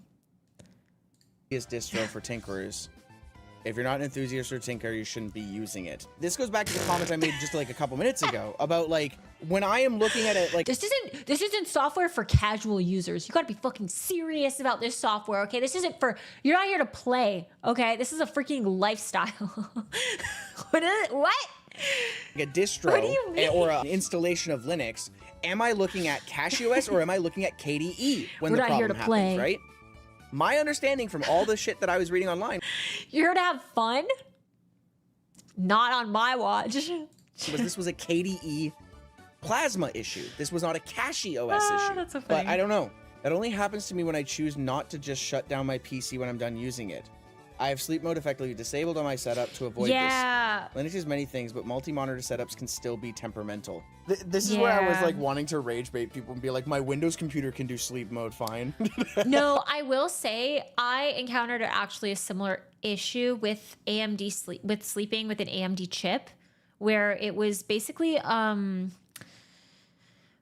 it was something to do with like it was going into a deeper sleep than where it just like wouldn't wake from sleep. And so it was going into this deep sleep, and it would basically, the monitor would like black screen, and then you'd have to reboot the computer in order to, you know, do anything with it again. But it didn't like full break like yours did, you know? Like mine, it was, I just rebooted it and then changed it to different shallower boot option than it was defaulting to. Cause yeah, for some reason there was some kind of like issues with the, with AMD for some reason with that. Yeah, and it does apply for Windows as well.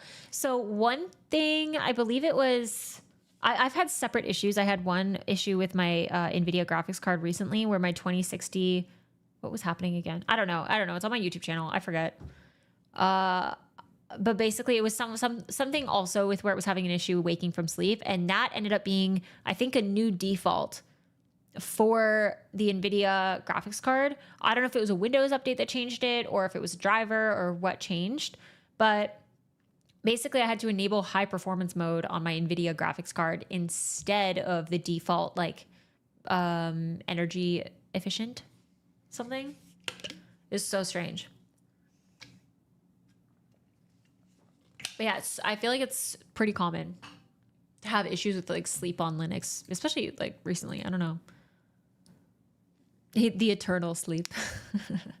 Us on a bad day, we're like, I gotta hibernate. You can't wake me up and be like, I don't know, I was having sleep issues. Why is it excusable for Linux and not us? Okay, sometimes we need sleep issues.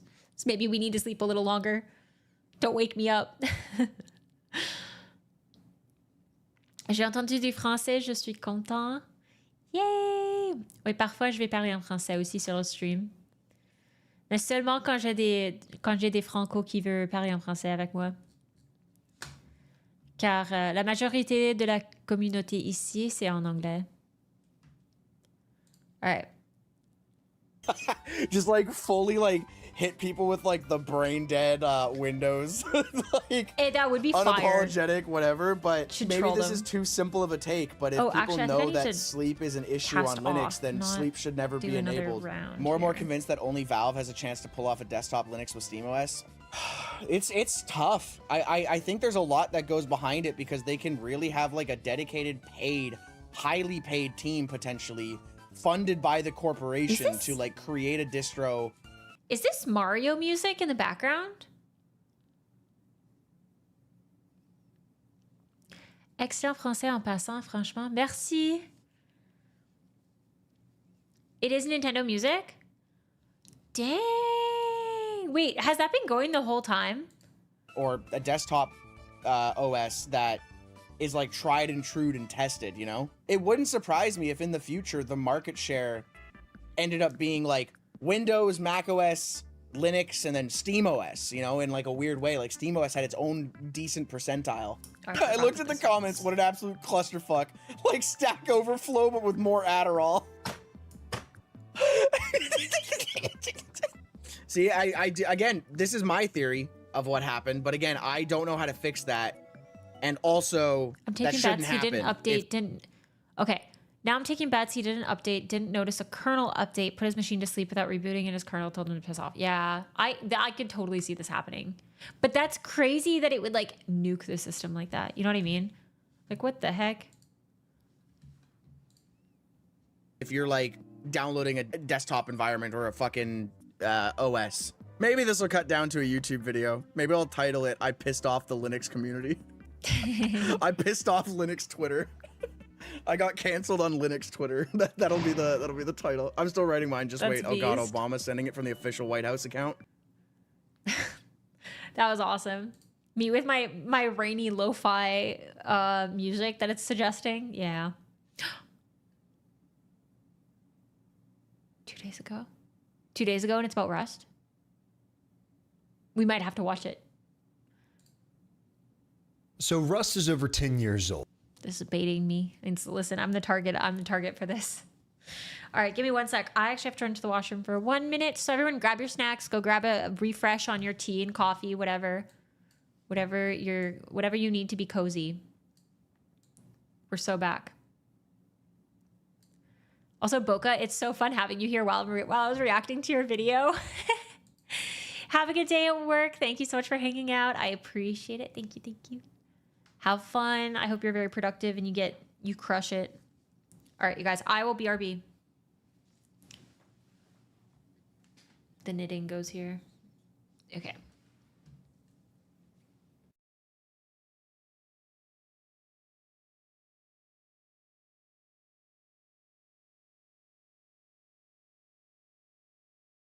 Blind also, thank you for the Prime. I don't know if I thanked you already. Thank you. Thank you.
Hello, I'm back.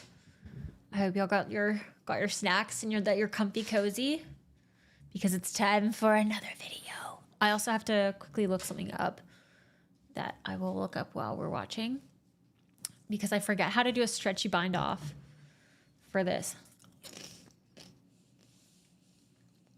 Because I think there's a couple ways I can do it with the knitting. Listen, okay. None of you asked for this. None of you asked for knitting content, but listen. So I need this to have a stretchy bind off. By default, if you do like the easiest, more typical bind off is where you basically like loop through as if you're crocheting. But that leads to a stiff cast off.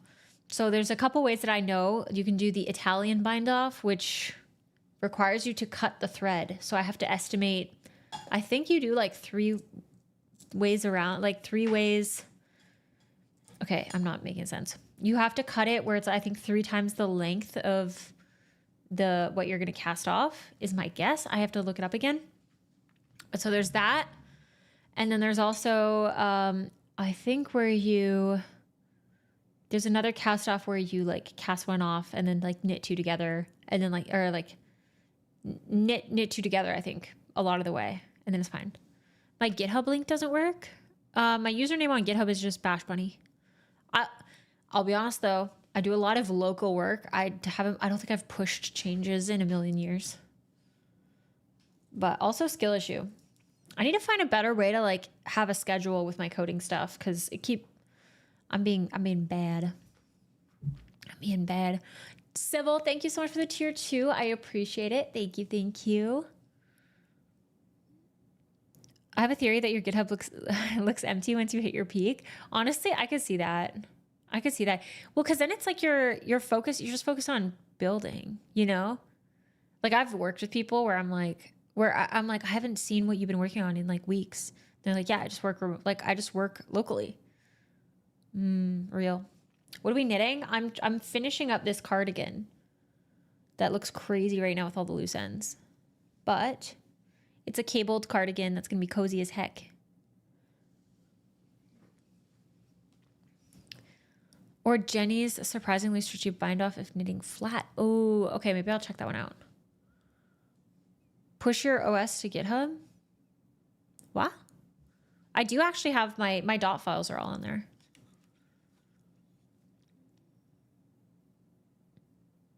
Why are you making the cardigan? Was the first one? Oh my God. Shut up. Shut up. Lithium just made the joke. Why are you making the cardigan? Was the first one not good enough? I'm gonna freaking ban you. I'm banning you right now. Denzel, thank you so much for the Prime. I appreciate it. Thank you, thank you. Alrighty. Yeah, let's go back to watch party. Let's learn about Rust. I'm freaking down for this. Wait, this is so cozy. I love this. This is what I needed today. You guys, this is what I freaking needed. Okay, let's play. ForrestKnight, tell us about Rust. Why everyone keeps switching to Rust. Our Lord and Savior Rust. Nothing about the language fundamentally changed this year. There weren't any big releases or major breakthroughs, and yet all of this happened in the past 12 months. Companies just keep switching to Rust, and I'm not talking about little startups. I'm talking Microsoft, Meta, Cloudflare, the type of teams that said no to this exact rewrite 5 years ago because it was... Can I just say, his camera presence is so good. He is so articulate. I like his videos a lot.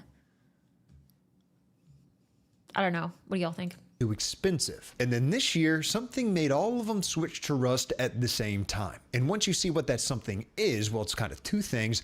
It changes how you think about your own rewrite decisions moving forward. And with what feels like an entire industry shift towards Rust, also deciding whether or not you just build that new project with Rust to begin with. Now, you've probably heard about one of these already. Everybody covered this one, even me when it first happened. But back then, all we really had was the code and some bits of information here and there, just our own speculation. Now, I'll still assume that some anthropic marketing was at play here. Whether it was one of the reasons or just a happy accident, we'll never know. But now that Jared finally released the blog post about this rewrite, which took longer than the rewrite itself, that is actually really funny. That is very funny. The blog took longer than the actual rewrite. It's crazy. Information. And I want to dive into this story first because it's a very good example for the rest, and with a lot more available information. If you missed my full video on the Bun rewrite from Zig to Rust, well, here's the short of it. Bun is a very popular JavaScript runtime, among other things, and was one of the most prominent Zig code bases ever written. That is until Jared, the founder of Bun, performed a little experiment back in May using AI to port the entire code base to Rust. And that's all it was at first. An experiment. Bun had just been acquired by Anthropic in December 2025, so now Bun has access to infinite tokens to do things $1 million like this. of But that tokens. experiment quickly turned into much more. It got merged into the main branch That is with an crazy. announcement of Bun fully moving away from Zig into Rust. The reason being because the raw port, even before any cleanup, passed Bun's entire test suite. It also fixed a bunch of memory leaks and flaky tests and came out both smaller and faster than it was before. And the blog post finally gives the full picture, or at least what they're willing to share with us. I mean, just look at the quote, small sample of bugs they fixed by switching to Rust. Heap use after free crashes. Memory leak, race condition. Yeah, they had a couple bugs. And a reason for that is because Bun sits on top of JavaScript core, which is garbage collected, whereas Zig's memory is manually managed. So mixing those two ways of working with memory led to leaks and crashes. So it's not that Zig's bad and Rust is good.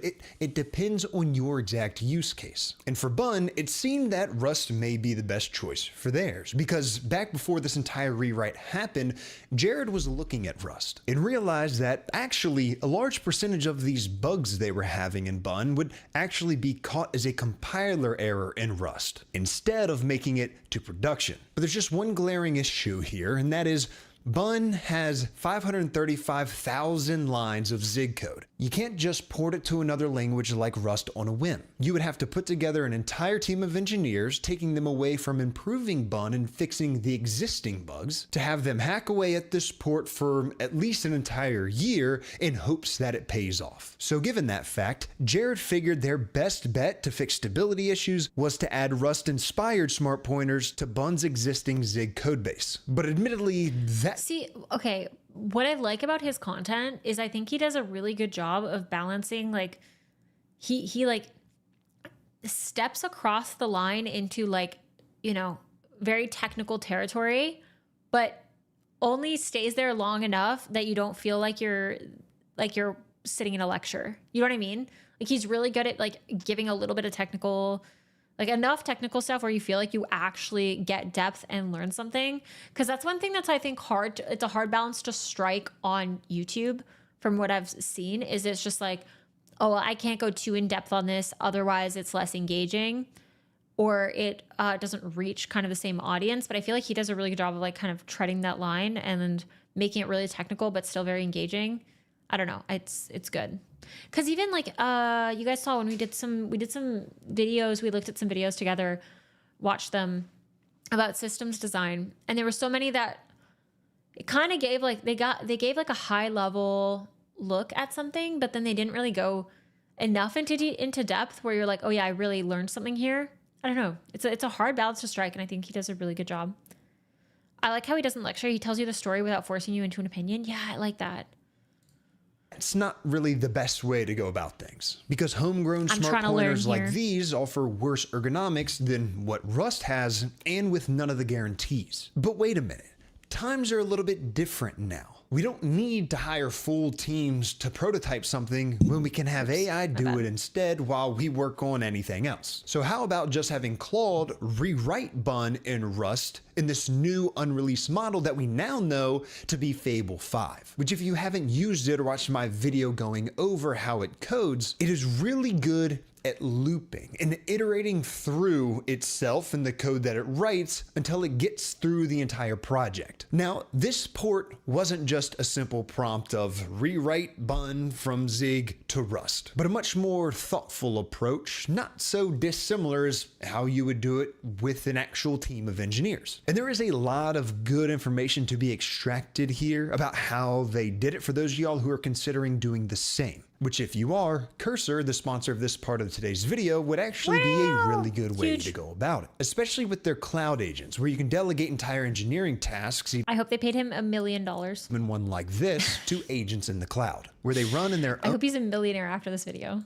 own remote development environments with the tools, the dependencies, and the context they need to build, test, debug, and complete work all on their own. And Cursor, of course, is good for any type of development work, not just, porting an entire code base. But whatever work you're doing, you can check these cloud agents from anywhere. From your laptop that you can now fully close and have your agents continue to run. From your phone with the official Cursor mobile app, especially if you work on a desktop like me, that isn't necessarily the easiest thing to carry around. Or even on your iPad, because Cursor just launched their iPad app. And what's nice about these cloud agents is that they return videos and screenshots, logs, and test results, so whether you're checking it from your phone or elsewhere, you can verify what they're actually doing. And I do want to highlight something.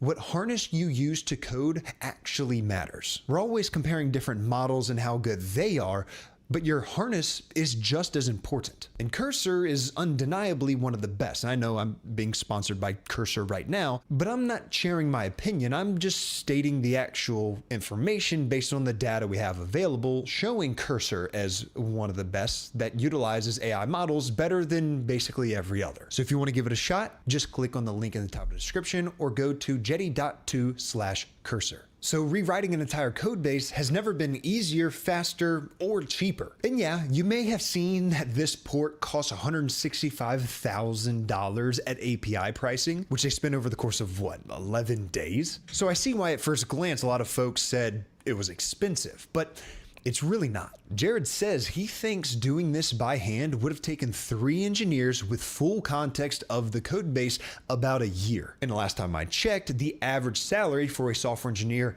at Bun was about the same, $160,000. Now multiply that by 3, look at the time, any other potential resources being used, and you can see just how cheap this port actually was. And I actually think Jared was being a bit optimistic here. Because Dropbox, for example, took 4 years and about 6 engineers to rewrite their sync engine. Now, that was quite a bit more complicated since it wasn't a one-to-one port. They reinvented their entire architecture from scratch. But still, it took 4 times longer and twice the amount of engineers as Jared's estimate. Or if we want to look at a closer example, we can take a look at TypeScript's port to Go, and that took about 5 to 8 engineers about 2 years. So with just 3 engineers, I would be very impressed if they could get it done in just a year. And then you have AI with just one guy controlling it take 11 days. And I know we're on a hedonic treadmill here. We're desensitized to hearing things like that. But when you sit down and really think about what that did,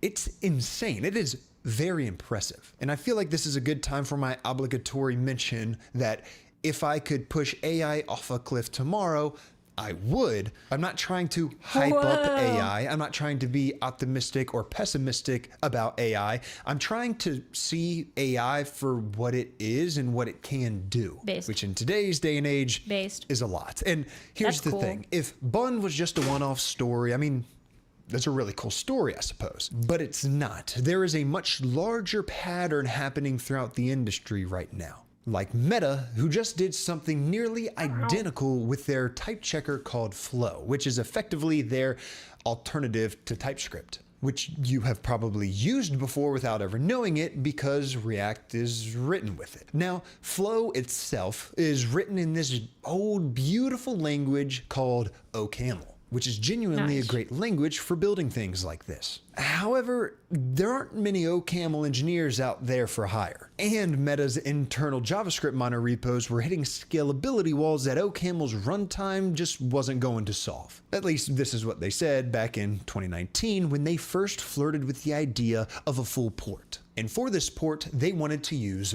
Rust. But what's interesting is why they chose Rust. Because if we look at a bit of a counterexample, like the TypeScript port to Go, one of the reasons they chose Go was because it was easy to port, very straightforward. Rust, however, was the harder port for Flow coming from OCaml, because OCaml is garbage collected. So a natural choice for a language would be Go, or even Kotlin, because all three of these languages use what's known as a mark and sweep GC strategy. But the team decided against those languages, which were actual considerations as laid out in the initial article. And they decided on the more risky Rust port because they wanted to be in the ecosystem where the JavaScript tooling was already going. I'm going to guess that he 100% uses a teleprompter. Also, hi, Lewis. Nice to see you. I just got a teleprompter and it has made such a difference because it's not even necessarily like I want to use it just to like verbatim read a script, but it's so nice too for like if I'm ad-libbing something, I can get reminded of like what topic I'm supposed to, like stay on track. You know what I mean?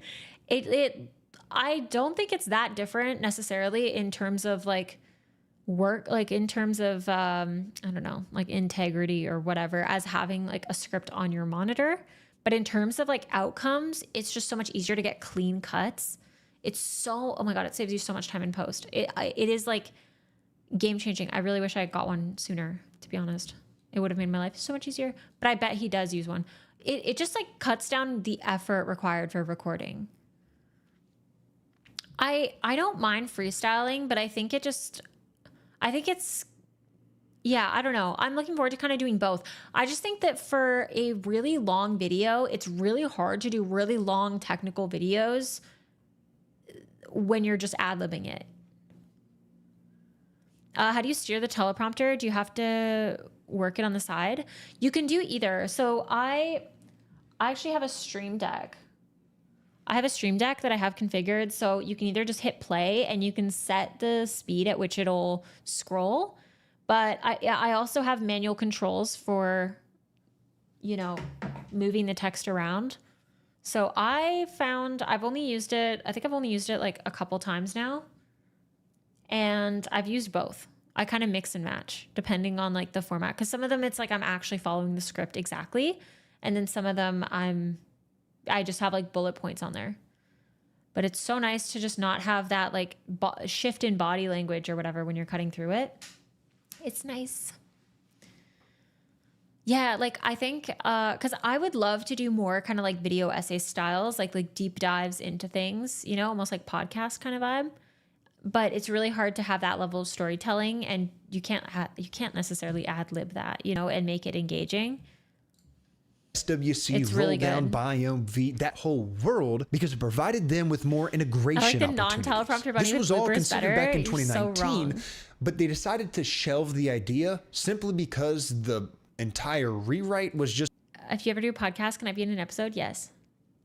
way too expensive. Fast forward to 2026, and would you look at that? It's a whole lot cheaper to do Absolutely. something like this. So by utilizing AI to reduce the cost and the time to make this port, they actually did it. They ported their static type checker from OCaml to Rust and saw a roughly 2x general performance increase and up to 100% faster execution on heavy workloads. So it paid off. But what's a little bit different in this rewrite than in Bun's rewrite is that when it first got done with the rewrite, it didn't work. And then the first time the full Rust version ran, it passed 0 tests. And then once they made a little bit more progress, they found that the Rust version was actually slower than the OCaml version. That is until humans went in and fixed the allocation patterns. You see, it's not just a simple human out of the loop rewrite. It's just that AI can heavily expedite the process and do a lot of the grunt work where humans come in and refine. A little bit We're like the all of the heroes. unsafe blocks in Bun, but I already harped on all of that in my previous video, which is why I didn't really bring it up yet in this one. And my favorite little tidbit of information that I found while making this video and researching and all of that is that the first ever Rust compiler was actually written in OCaml. So now it's kind of one of those, student becomes the master type of deals where now Rust is replacing OCaml in various code bases like Flow. Anyway, this is actually not even an isolated event within Meta either. There is a much larger Rust adoption going on within the company. They ported the React compiler from TypeScript to Rust, and like the bun example, this just started out simply as an experiment, which just recently got merged. They're rewriting decades-old C code that is in one of Meta's core messaging libraries in Rust, which touches Messenger, Facebook, Instagram Messaging. Typecraft? Wait, what? Wait, I saw that you were back to streaming. Thank you so much for the raid. What the heck? I saw your video. I saw your video the other day, the one that you posted about how you almost quit YouTube. And I think it was it's very admirable for you to be so vulnerable online. And I think you bring a very good energy to the space. And I admire you and we respect you. So you guys can go give Typecraft a follow. You can check out his YouTube videos. You know what? Maybe we'll add you to the list. We'll freaking react to some Typecraft stuff after this. But yeah, Typecraft is definitely like a really lovely person in the space as well that you guys can check out for any of your Linux, Nix. I mean, not Nix, Vim related things. And he's now doing crazy cool stuff at Planet Scale. I hope you had a wonderful stream, and I really appreciate you sending your viewers over here. But yeah, guys, go give him a follow. He's streaming, back to streaming. Have a wonderful day. Bye and goodbye.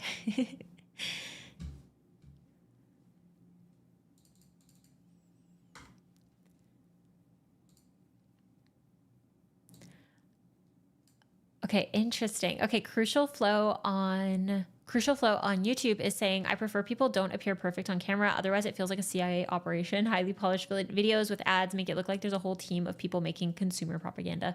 I think it depends a lot on delivery and the content themselves.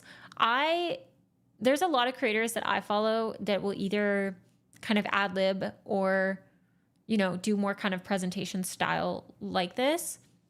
I think personally, I would love to try doing more kind of storytelling, presentation, video essay kind of vibe, but still like inject my own thoughts and opinions on a specific thing. I think that'd be very cool. I think that if it's, I kind of agree though. I think what's interesting with like this year, I feel like the more things are really, really polished, it doesn't quite add that like level of authority as it used to. Do you know what I mean? Because it used to take a lot of skill, I think, and like a certain amount of like kind of time in the saddle to know how to have a really good setup. And now it's, I don't know, it's like everyone has like this, so many companies have like these like really highly produced things, or, it's like an AI generated video of someone that doesn't even exist. And then you're kind of like, I don't know. I miss the scuff. I like it when it's a little bit scuffed.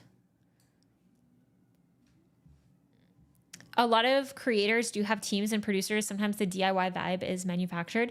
I think the tricky thing with creators, and like I'm even finding myself like in this kind of bubble trying to figure it out, is I think with creators, it's like you always want to put out more sorry, I keep smacking the mic. Listen. You always want to kind of put out more content. And so it's like your threshold for like how much you should be putting out it adjusts itself the more stuff that you put out. So like even me, I'm like, right now I'm putting out a long form video around like once a week. And I'm still like, oh, I should be trying to get like 2 videos out a week or something like that, And I'm like, do I need to do that? Not necessarily, but now that's my new goal, is that I can do it twice a week. So I feel like it's like one of those things where it's like the goalpost keeps moving. And like realistically, I could probably put out like 2 full videos a week, but that requires like more resources dedicated to, editing. Like I now am working with an editor that I'm really excited about. And then, having a producer would also allow me to have like more interesting content. If I had somebody that was helping me kind of like, here's some interesting stuff that's going on in the space right now. And then I can like hand pick what I want to talk about. I think it just makes sense. You do React? Oh yeah, I guess this is kind of, sometimes we just vibe. Sometimes we vibe on stream. I don't know. I've never posted, I don't think, any of the reaction content that I've done. I should post it all on my second channel at least. Or like maybe I integrate some React reaction content on my main channel? I don't really know. We can see.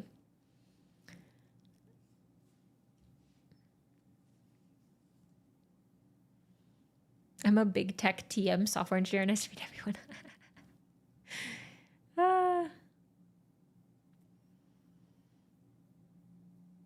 Well-produced videos are fine, but it's different from an individual giving an unfiltered perspective. Yeah, I don't know. I think it's a tough like balance to strike as well. Cause like even with me, I guess I do give my own opinions, but I try to be pretty like neutral. Like I try to be pretty balanced. I mean, I think I'm pretty balanced generally, where I'm like, you know, I'm open and welcome to be wrong. But I also think that I have a certain amount of like pressure or expectation on myself that like I have a responsibility with because I have a platform to make sure that I'm at the very least like trying to give either educated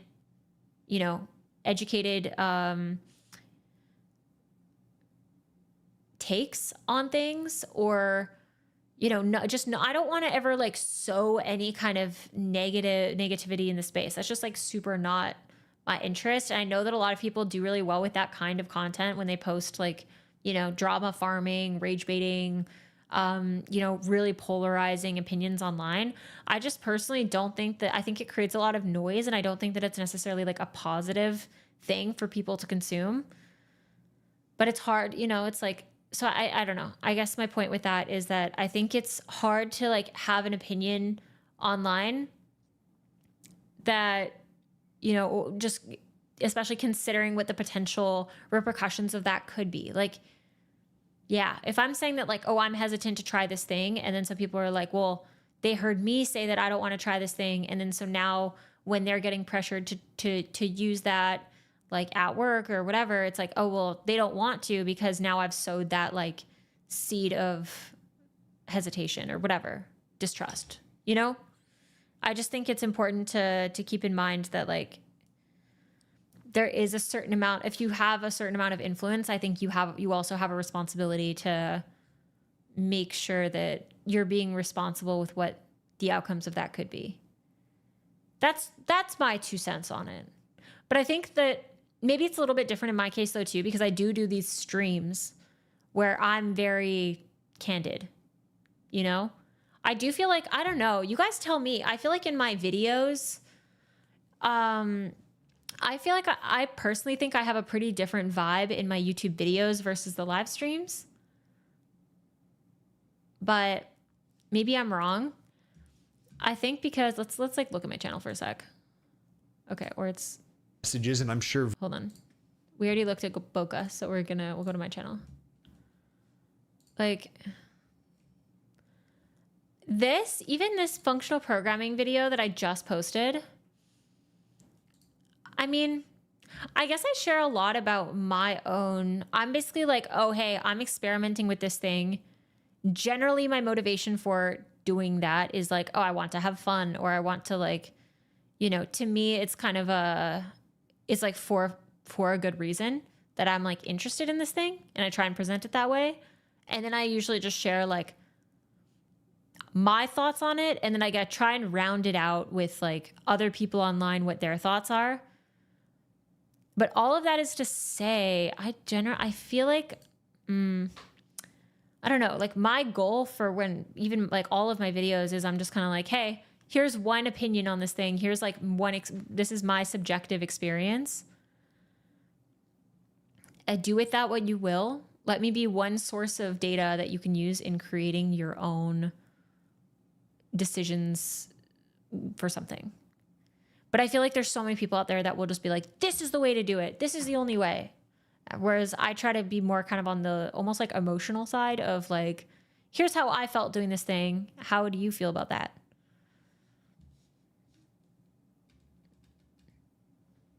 I think it's personal without polarizing, which I think is the balance you're talking about. Yeah. The streams are quite fun and more chaotic. A different vibe, much more refined. I know. I want to figure out how to make my the videos, I feel like I want to pull in a bit more of my, like, I am very chaotic, you know, I want to be able to like throw that into my videos a little bit more, but it's hard to, I feel like it's hard to balance. Cause I'm like, I feel like, you know, I feel like with a video, I'm like, I have to have a point. Like, I don't got to have a single point for the stream. You know, I'm like, the stream, we just show up, we just be doing stuff. You do you. I'm not judging you. Only making general statements. No, 100%. I'm very much not taking it as a like personal anything. I'm also just kind of going off of what you're saying to like to spark conversation about it and reflecting. I guess I'm kind of reflecting out loud as well. Yeah. I don't know. It's so interesting. Sowest the seeds of doubt. No.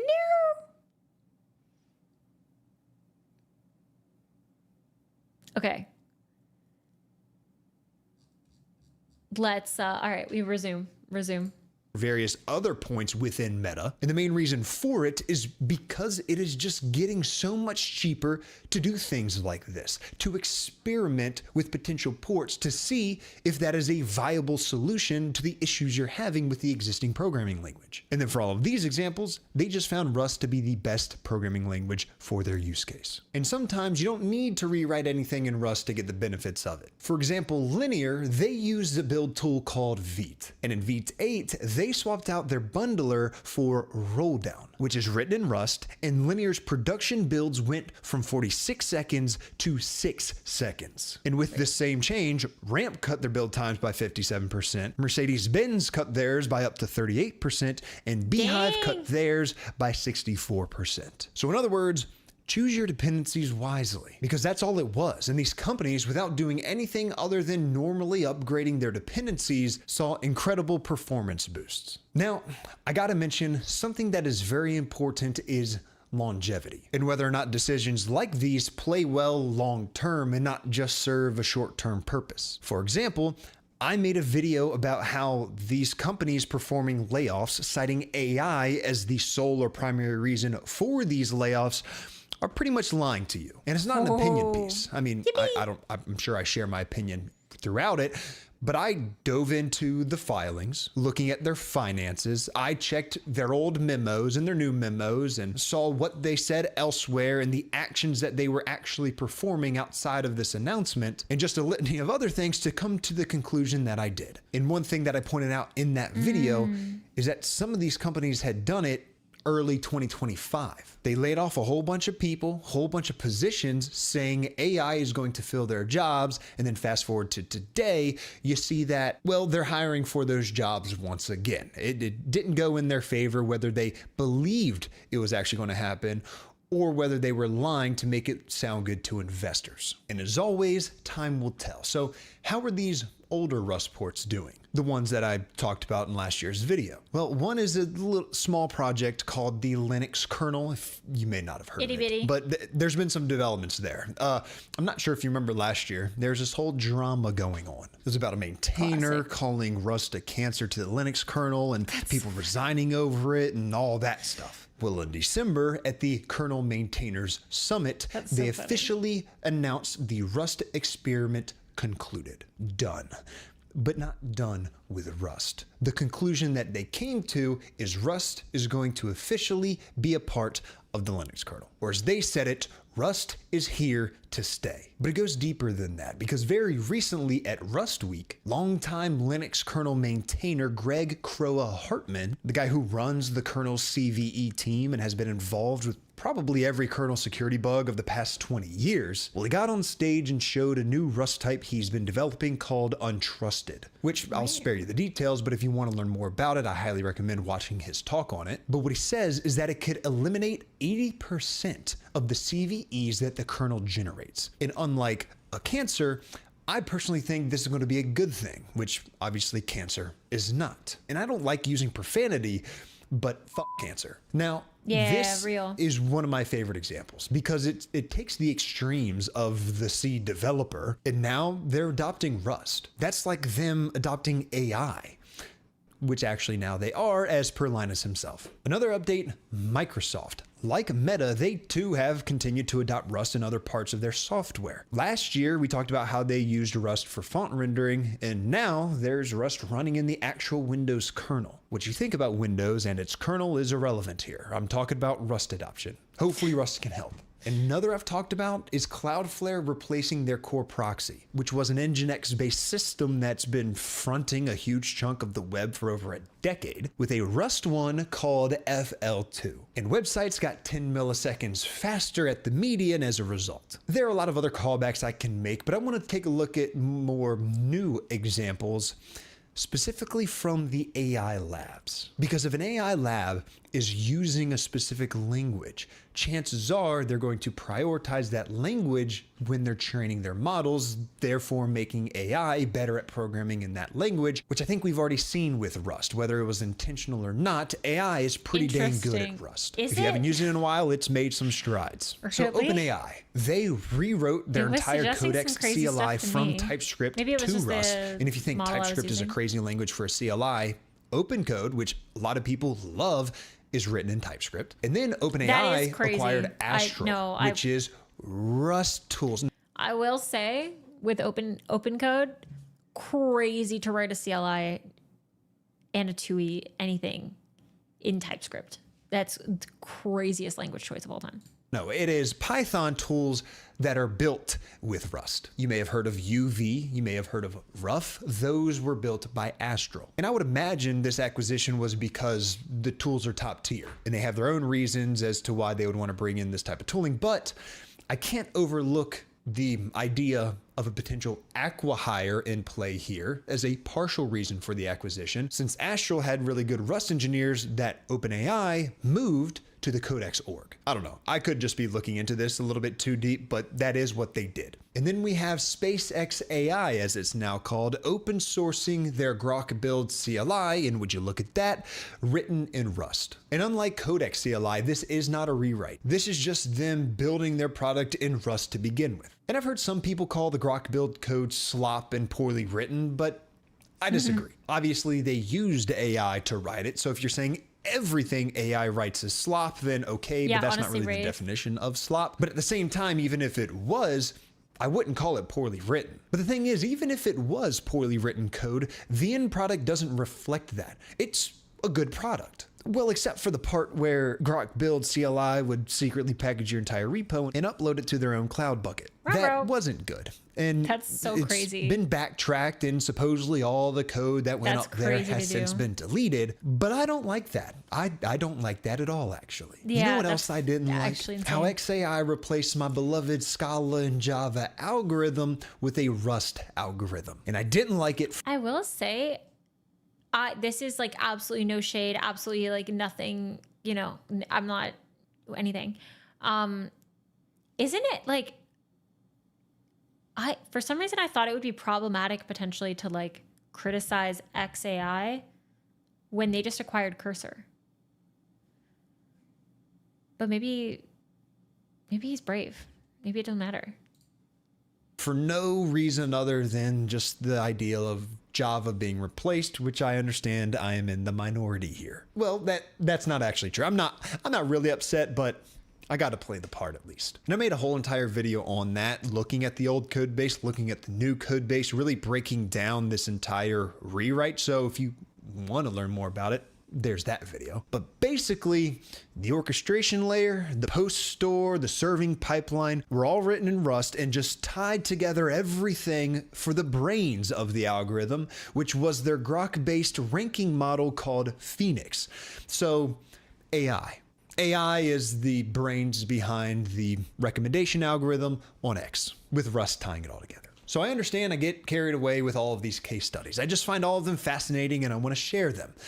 But what does it all mean? Well, the reason why everyone keeps switching to Rust is twofold. One, because it's actually viable now, with the sole factor for that being AI. There's no two ways about it. That's the thread I have been tying from case study to case study throughout this entire video. Rewriting or porting an entire code base almost never made any sense. It was too complicated, it was too expensive, it was too time consuming, and for all of these, the potential payoff just wasn't worth it. It just didn't make any sense until now, because now you can have one or two engineers driving AI, having AI do the vast majority of the work to experiment on all sorts of things. Maybe he's like, Rust has always been the right choice. They're only now able to act on it. Honestly, real.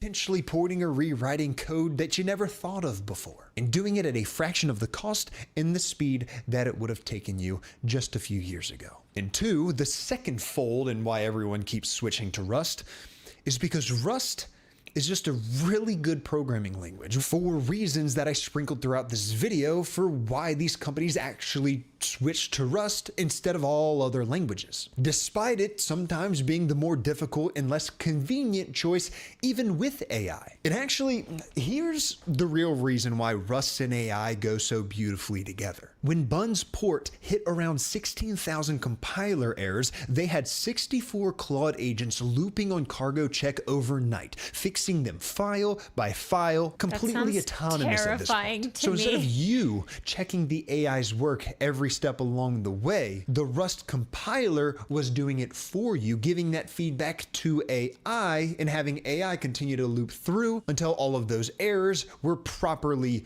addressed. That makes me nervous.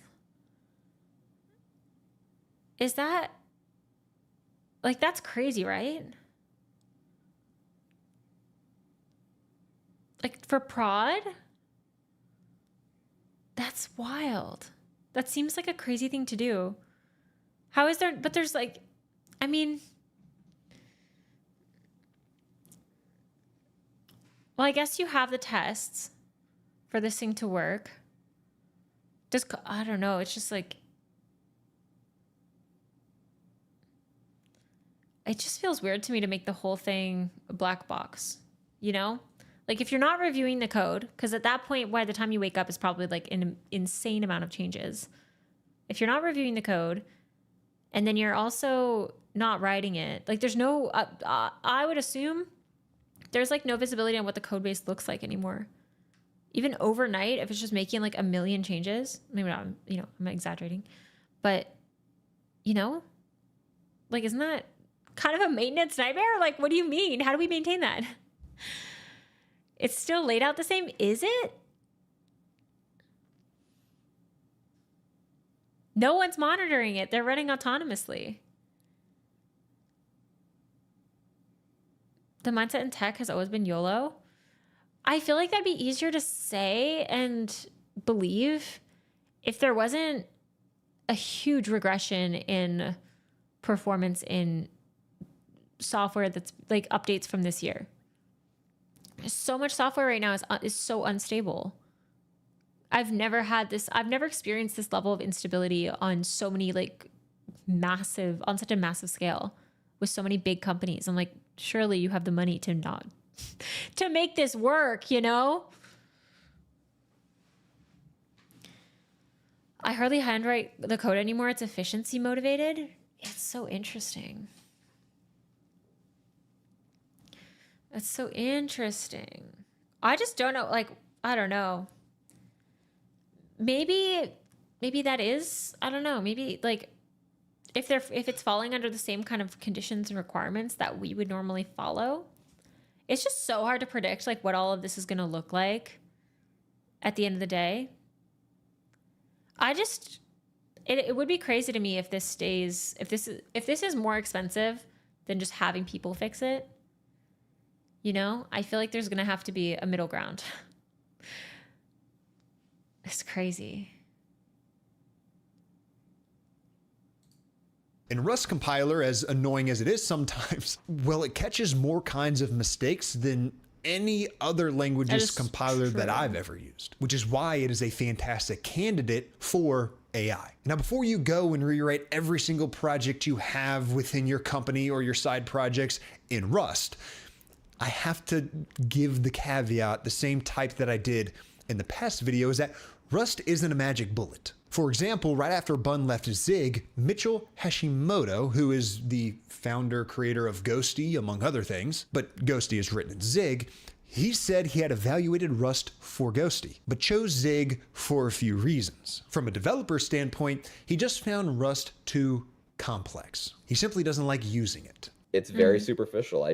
When I write and read Rust, I'm not having fun. You know, it's very much a stylistic choice. Now, I know. But I think that's such a personal preference. That's part of why when people are like, oh, Bash, like which of these two languages should I learn? I'm like, look at the syntax, try them both, see which one you enjoy the most, you know?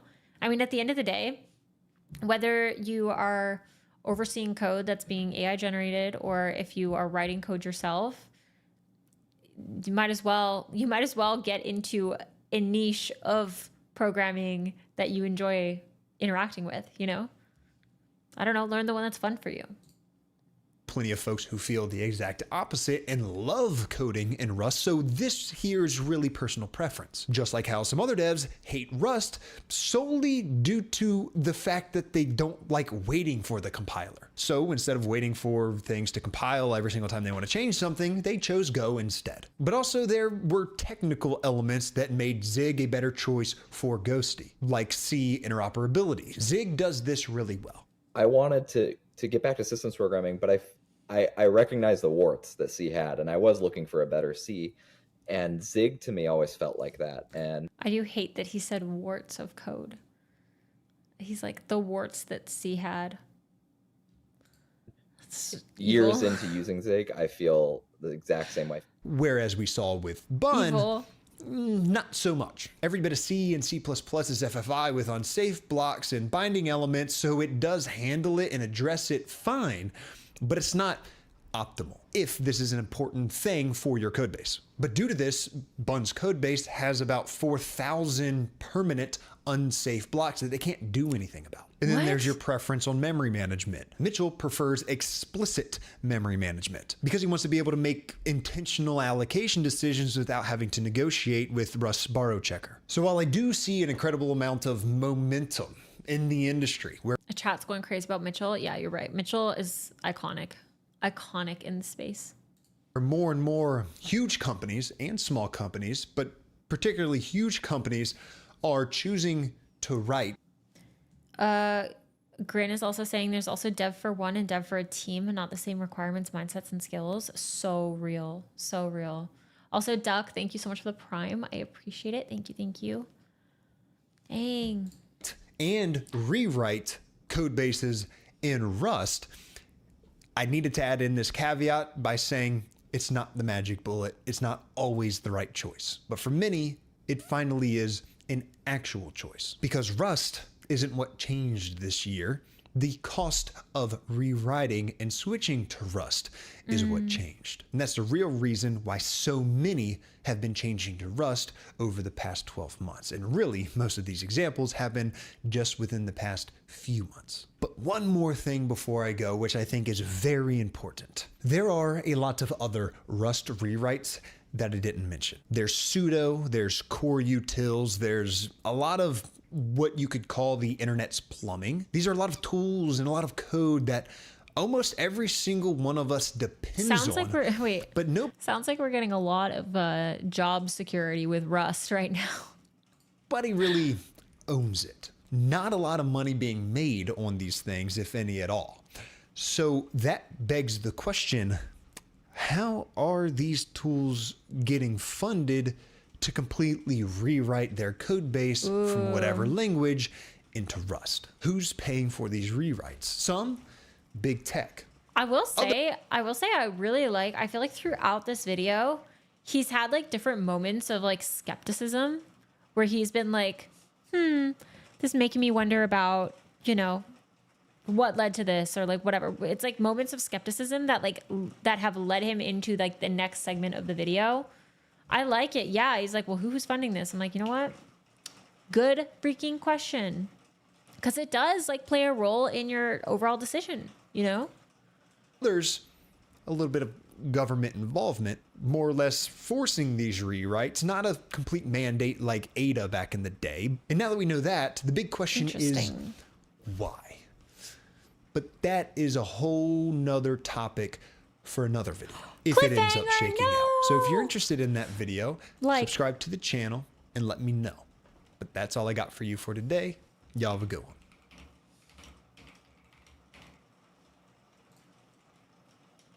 There we go. We like and we comment. Oh my gosh, wait, they have a whole stand-up episode on that? I was gonna watch his other video. The broski. Alright.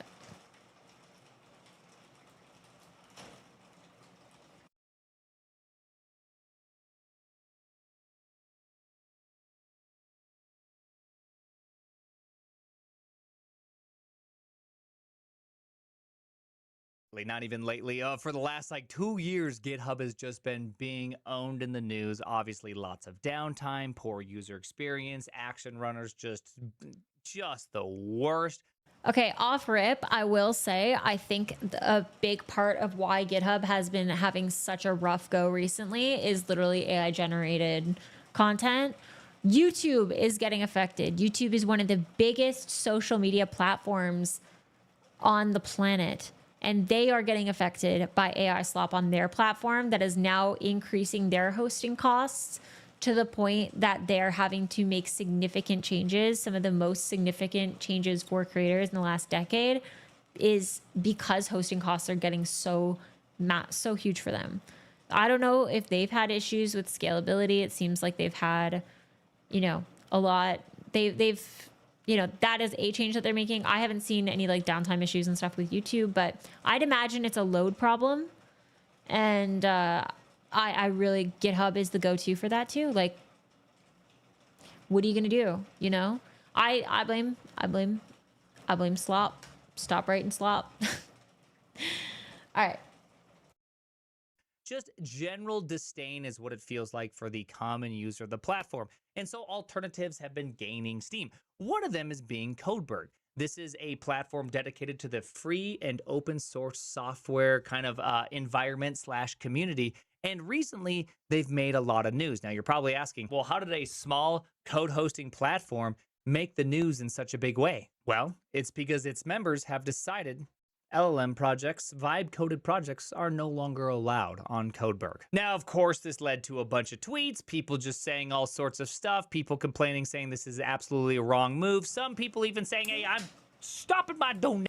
I will say, I think that Codeberg doing this is probably like a really good call for maintenance. Like on the maintenance side of it, if they're a small project, they could literally like lose all, they could run out of money based on just an influx of all of these like AI generated code bases.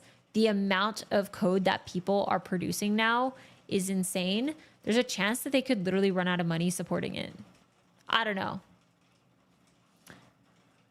He cropped a Janet Carr's post. Let me see. Oh, I don't know what else she was saying. Absolutely a wrong move. Some people even saying, hey, I'm stopping my donations to you, Codeberg. Okay, how dare you? But of course, as always, the internet latches onto some sort of image and then claims this is the truth when the actual truth's a little bit more complicated. So I did the extremely difficult job of actually reading the blog right here with my eyeballs from left to right, top to bottom. And I understood their arguments. And so I'm going to do my best job to kind of talk about this. And I think that they did some things really well. And then other parts I think is absolutely ridiculous. Okay, let's talk about why Codeberg is banning mostly vibe-coded projects. Yes, I did use the word mostly intentionally. Okay. Also, just a quick sidebar. Nobody complained when they also during the exact same meetings. I have no idea how they're going to enforce this. Disallowed cryptocurrency projects. In fact, this is the direct ticket right after banning mostly LLM projects. Yes, right here. You can't have projects that harm the reputation of Codeberg, such as relating to cryptocurrencies. That's beast. Dude, crypto finance bros just are in shambles right now. Their boutique artisanal code hosting platform alternative to GitHub not welcome. But before we do wait, that, did a I? quick thank you from the sponsor. Front down! What happened? I don't know. Did you push? On a Friday? Never! How are we gonna figure this out? How are we gonna figure this out? I like the classical music in the background. Kind of slay.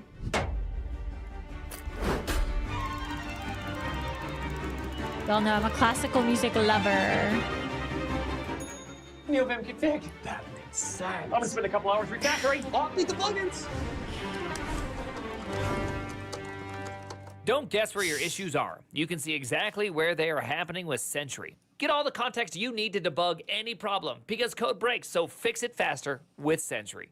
So I think the best place to start is the terms of use. The terms of use was updated right here. This is in section 2, paragraph 7. It says the following: you must not share projects that mostly consist of code written by generative AI tools. Now, obviously, I think this is a really terrible way to word anything. What is mostly? Is mostly 51%? Is it 75%? Do they just mean a plurality that is just like the largest portion? I'm going to guess they're doing intentionally a gray area so that they can enforce at their discretion. That's my guess.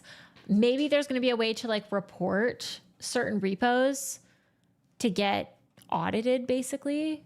I don't know. But my guess is that they're intentionally being vague about it so that they can just enforce on a case-by-case basis. Valid. Portion in comparison to any other contributor. It's actually kind of a confusing phrase. And even more so, what about projects that were really beautifully hand artisanally crafted, but now are being more and more LLM generated with some light hand edits? I'm thinking of Ghosty right now, okay? Mitchell's made it absolutely clear on the internet for the last year, lots of LLM use. So at what point does this project go from being allowed to not being allowed? Is there a line count? Is there some sort of specific measurement we can make? Or do some projects just simply get the old, you're okay? Yeah, I am going to guess it's intentionally vague because it's going to be like if they're getting somebody that is creating an entire new project, like multiple times a day, they're shipping like 3 projects a day and they're all fully vibe coded and it's taking up its excessive resources on their platform. I think that's going to be a very different case than like a popular project that is adopting more AI usage. I think it's just intentionally gray area so that they can moderate it. But I really don't know how logistically, I don't know how logistically, like, why, like, you know, how does that moderation process work? Like, are they hiring people or like, will they have people on staff specifically working on that? Is it just that it's like a reported thing? I would probably assume that they're doing this based off of resource usage. Cronyism. I don't know. The second big thing they point out in this terms of use update is that there's unclear copyright status. Now, this is Oh my God. Chat's saying they're going to have AI on AI crime. They're going to have their AI looking for AI generated code. actually, honestly, the single best arguments against LLMs. See, LLMs, they can take code from any type of license, and you know they have. Someone in the chat is also asking, issue is, will they do this on private repos too? My guess is yes. My guess is yes, because I think it's a resource issue more than anything. Like, yeah, there's so much bandwidth that can be used up by just shipping all these like low effort, full AI generated things. I think it's part of the reason why like we're seeing so much kind of censorship and also honestly kind of a violation of our data online. I can just see, I think this is why more and more people are kind of pivoting towards wanting to have at the very least backups of like local backups of all of their work, and or they're taking the full step towards self-hosting, which is where I can tell you about our sponsor, Tailscale. No, I'm just kidding. But also I love Tailscale and Tailscale can fix this. Okay? No matter what the problem is, they got this. This is a crazy jump scare. Okay, I know of a very specific somebody that would really, really like to have any code and all code. So what I mean by that is that there's things like Copyleft. Copyleft means that, hey, you can use this code, but if you use that code, you also have to be copyleft. It's a viral license. So this Copyleft, to kind of elaborate on that a little bit more. So copyleft licenses for like the AGPL license, for example, basically if you are forking that project or contributing to it or using it in any way, shape, or form, whatever it is a dependency of also needs to be open source. So it's like, it's not even just a, it's basically, it's making sure that like, basically the source continues to be made available so that you can't just profit off of one open source projects, like the basically the contributions of a community and profit off of that, close source it, and then, you know, make a bunch of money.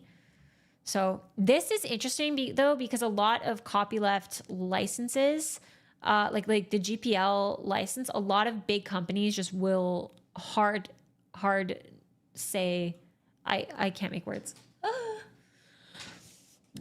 A lot of big companies will just flat out refuse to use anything that has a GPL license based on the fact that they would have to open source some of their stuff. Yeah. Copyleft means that, hey, you can use this code, but if you use that code, you also have to be copyleft. Also, it's different as well with the GPL license and AGPL. It's not only, it is not just, it has to be source available. I'm pretty sure it's also open source. So you have to adhere to, you know, the requirements for a piece of software to be open source, which means that you should be allowing and facilitating community contributions to it. I don't know. I have like some opinions on between open source and source available, how much of a difference how much it really matters. I don't know.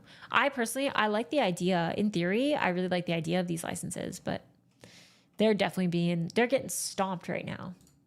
It's a viral license. That means if you inadvertently took code directly from a copyleft repository, you also would have to make your project copyleft. Now that can be problematic. I think everybody can agree that's not necessarily what you want to see. Now with LLMs, are you taking code from copyleft repositories?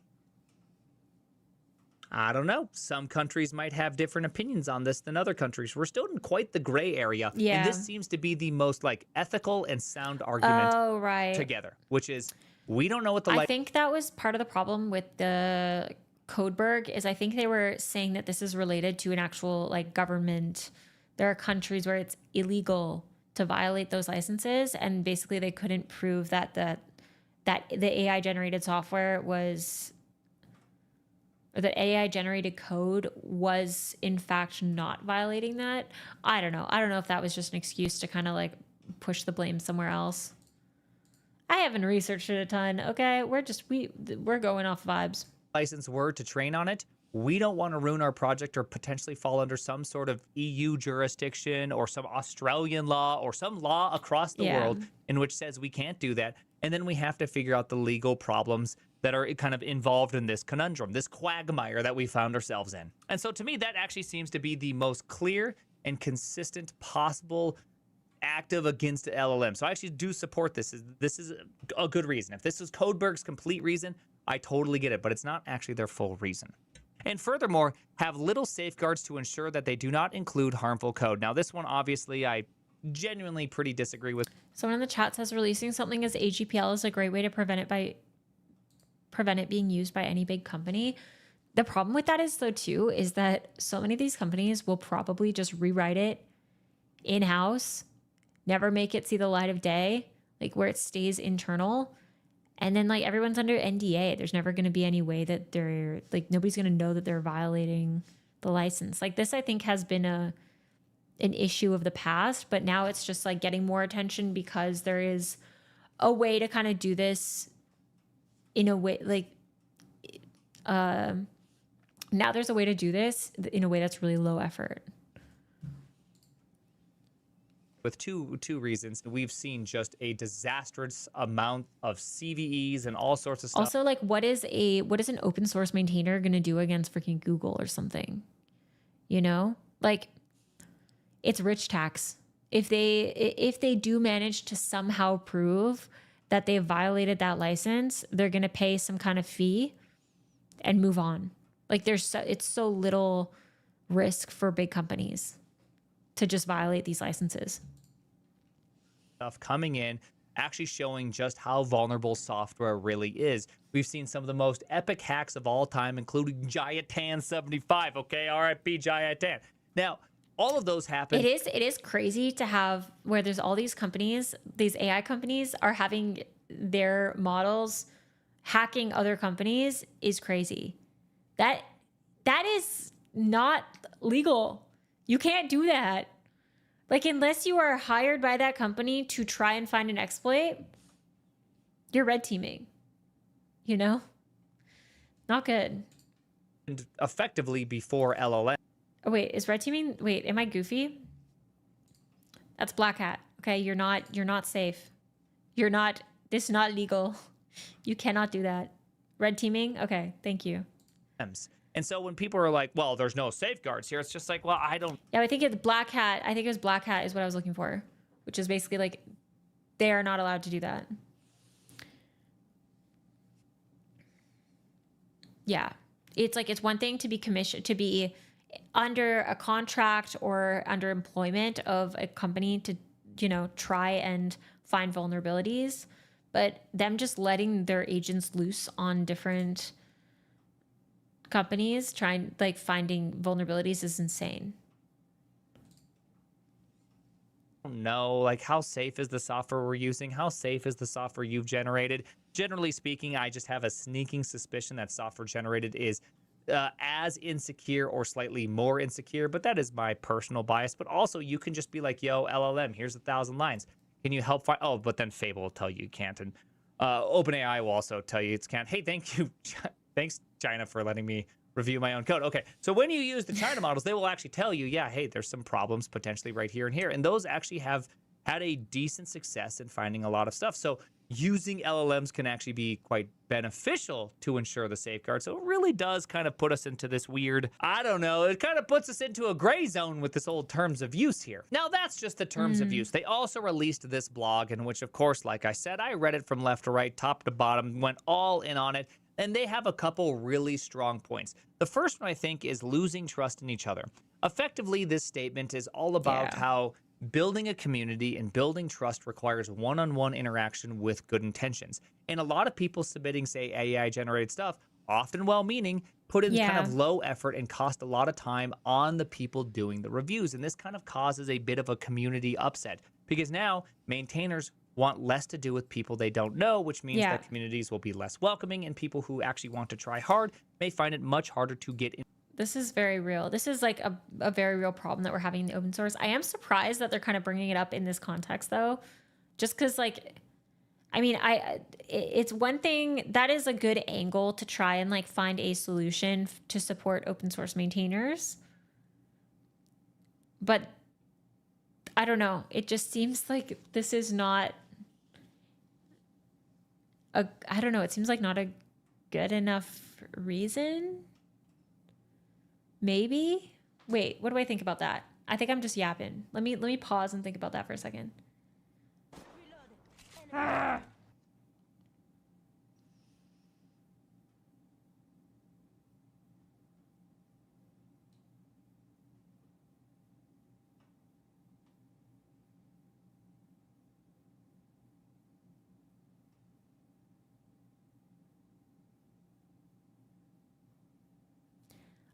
To me, that seems just like a really high risk decision to make in order to, you know, help maintainers. I could see an option where it's like opt in or opt out, you know, whatever. They could even, like, they could have it enabled by default if they want. But I feel like it makes sense for maintainers to be able to state for their repo whether or not they accept AI generated contributions. But to do it on a platform level and use that as a reasoning for it, I don't think makes a ton of sense to me. What happens where you don't know where the original code comes from and the code exists in an open source project and a proprietary one? Yeah, exactly. It happens. It's very hard to prove where the source is for code.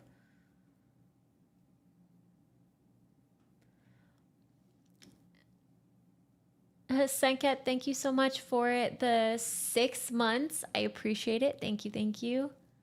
It's so nice.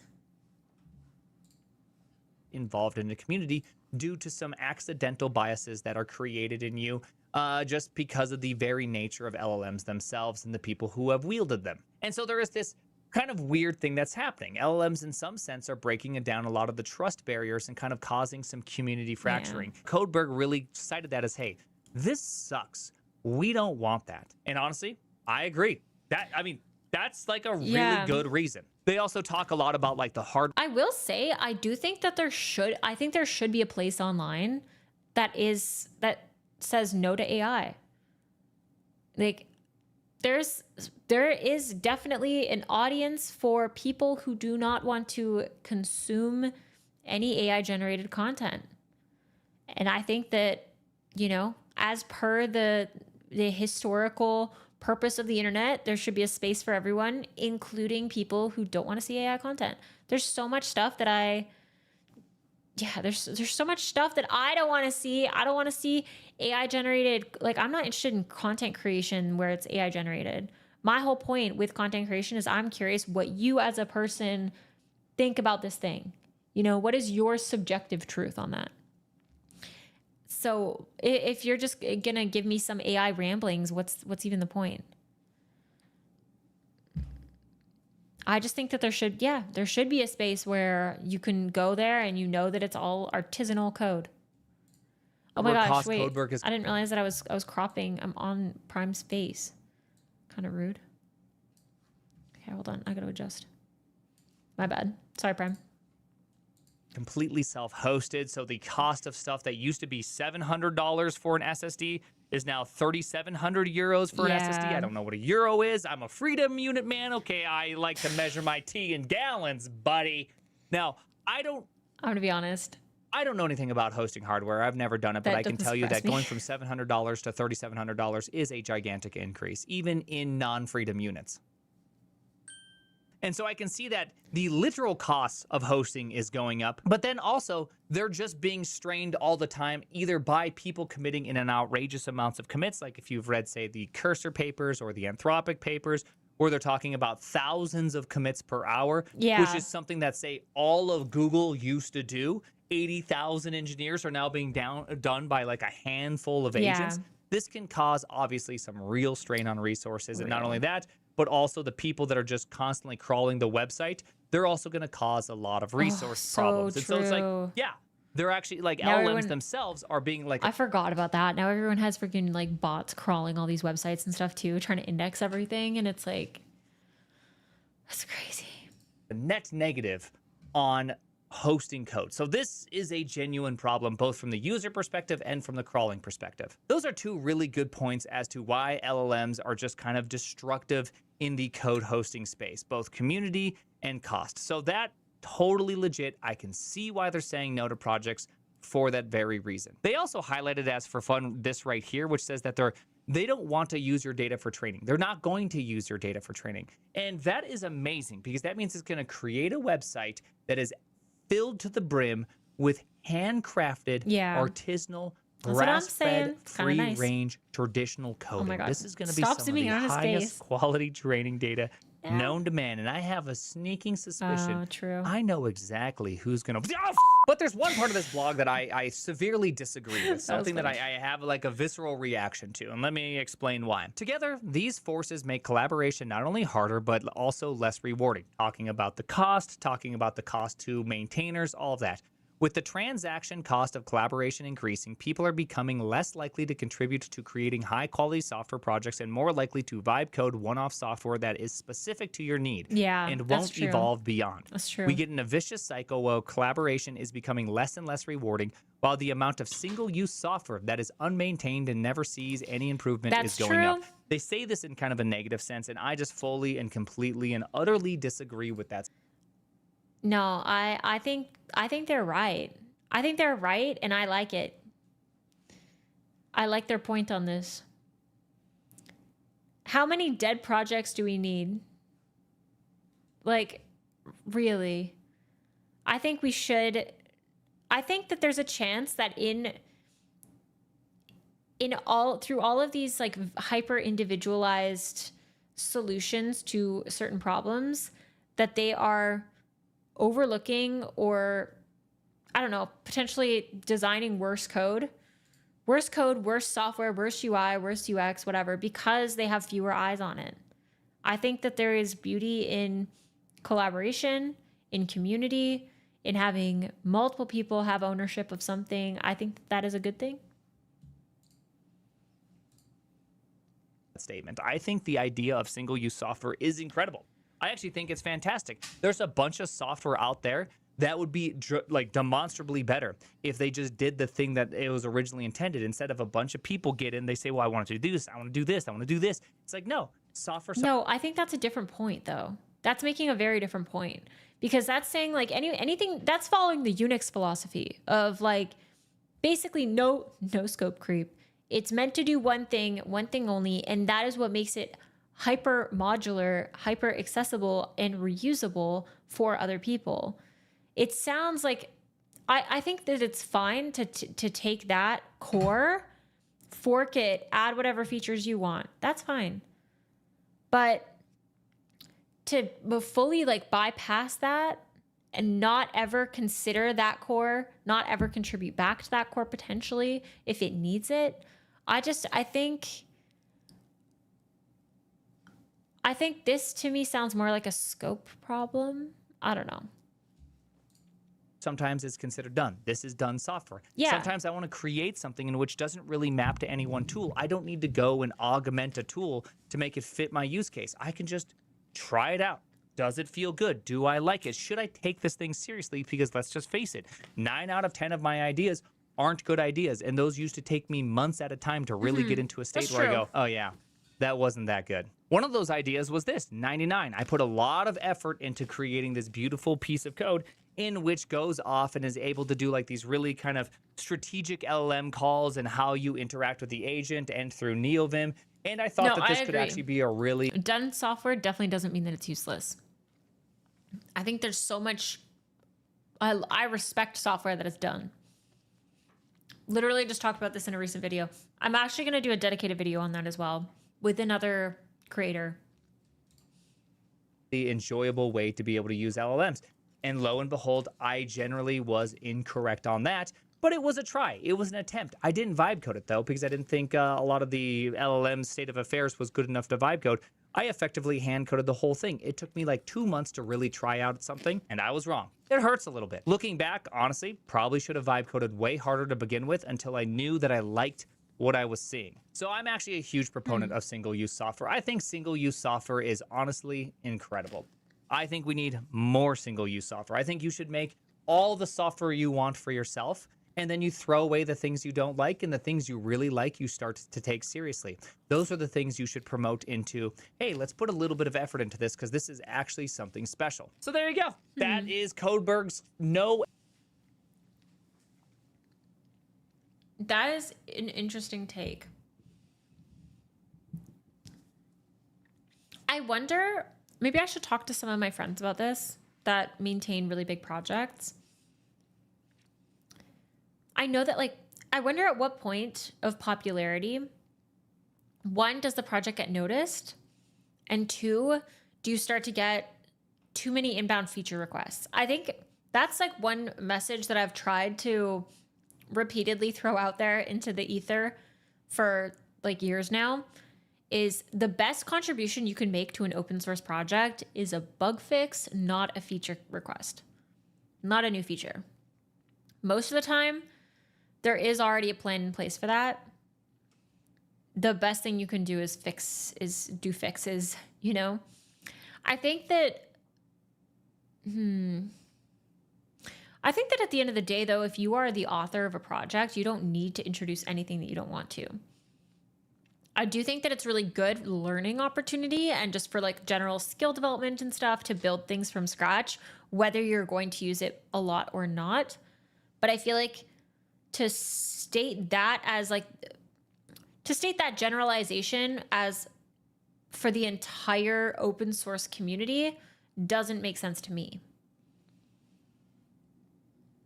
You know what I mean?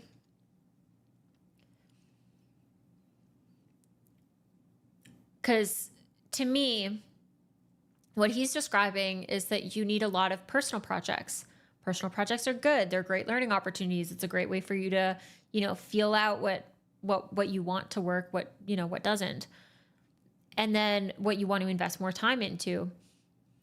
At the end of the day, as long as it's your project, you get to make those decisions.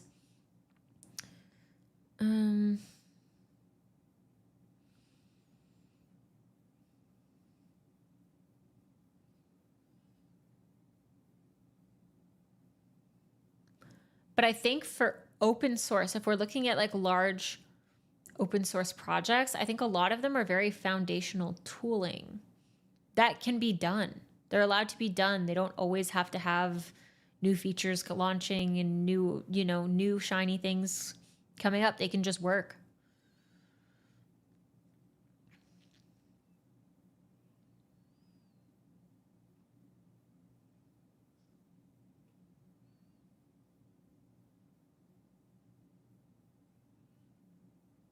Yeah, Coder. Coder says, I highly assume Codeberg really does not care about your personal projects and explorations. They just don't want to use big AI slot projects that seemingly have one purpose and no one uses it.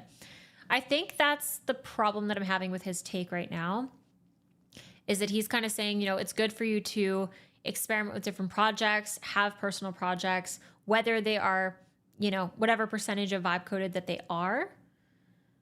I think that those are valuable, but yeah, like these really big full slot projects that basically you have no ownership of / like accountability for. And I feel like there has to be part of me was going to say, I feel like there has to be a certain level of attachment to a project where like what makes a project valuable. I think in a lot of cases, it's the author's level of investment in that project is part of what makes it valuable and impactful for them. I think that's maybe the difference between a lot of like, if you're vibe coding like 5 projects a day, how is that different from if you were to experiment? If you were doing, experimental packages, one, you'd be shipping less if you were doing experimental, like fully by hand, because you just can't churn out that volume, right? But 2, I feel like you have less investment in the project. I don't know. I don't even know if I'm making cohesive thoughts right now.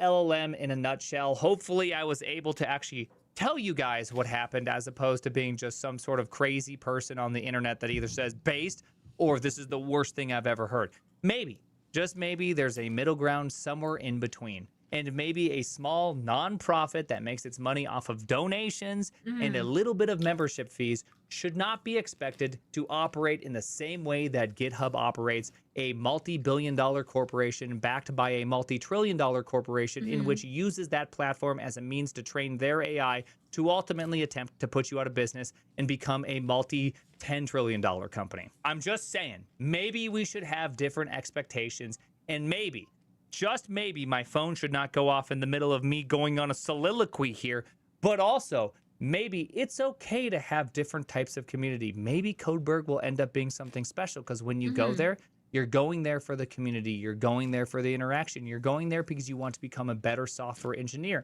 And then you can go to other places to just vibe out something. Totally fine, brother. The name is, I almost am doing a quote from another kingdom at this point. Agen.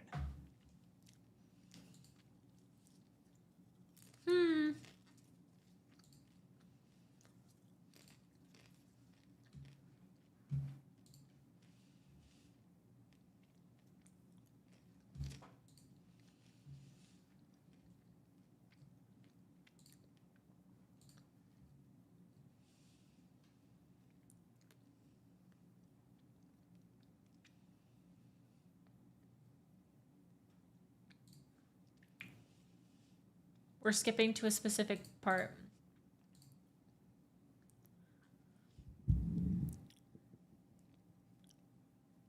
Anyone can influence it. They can participate on the bug tracker. They can send pull requests. They can chat in the development channels. And ultimately, it's humans talking with humans. They don't have a secret high priority channel. Everyone's on equal footing here. Your salary is $154,000 per year. Yes. Which is comparable to a senior engineer. but you are building an entire language ecosystem. How do you decide on your own salary? This was decided by the Zig Software Foundation board when we had our first board meeting. And this was the median senior software engineer salary in New York City at the time, which is where the nonprofit was formed. It seems like in your question, you're implying that maybe I deserve more money, which thank you for the implication. But honestly, I feel upper middle class. I feel like I get a lot of money and I can afford groceries easily, and I can afford to mortgage for a house in Portland, Oregon, where I live. So I'm comfy, I don't need more. I like him already. And I like to me, the autonomy of having a lean nonprofit We probably won't get through this whole video. that is sturdy and But can withstand he's in it for the love of the game. Chaotic financial environment that we are in today. To me, that is more valuable than having some more spending money. Because Wait, I love that. Wait, can sponsors influence Zig? Is where I was interested in his take on that. It's it in the same way that anyone can influence it. They can participate on the bug tracker. They can send pull requests. They can chat in the development channels. And ultimately, it's humans talking with humans. They don't have a secret high priority channel. Everyone's on equal footing here. Your salary is $154,000 per year.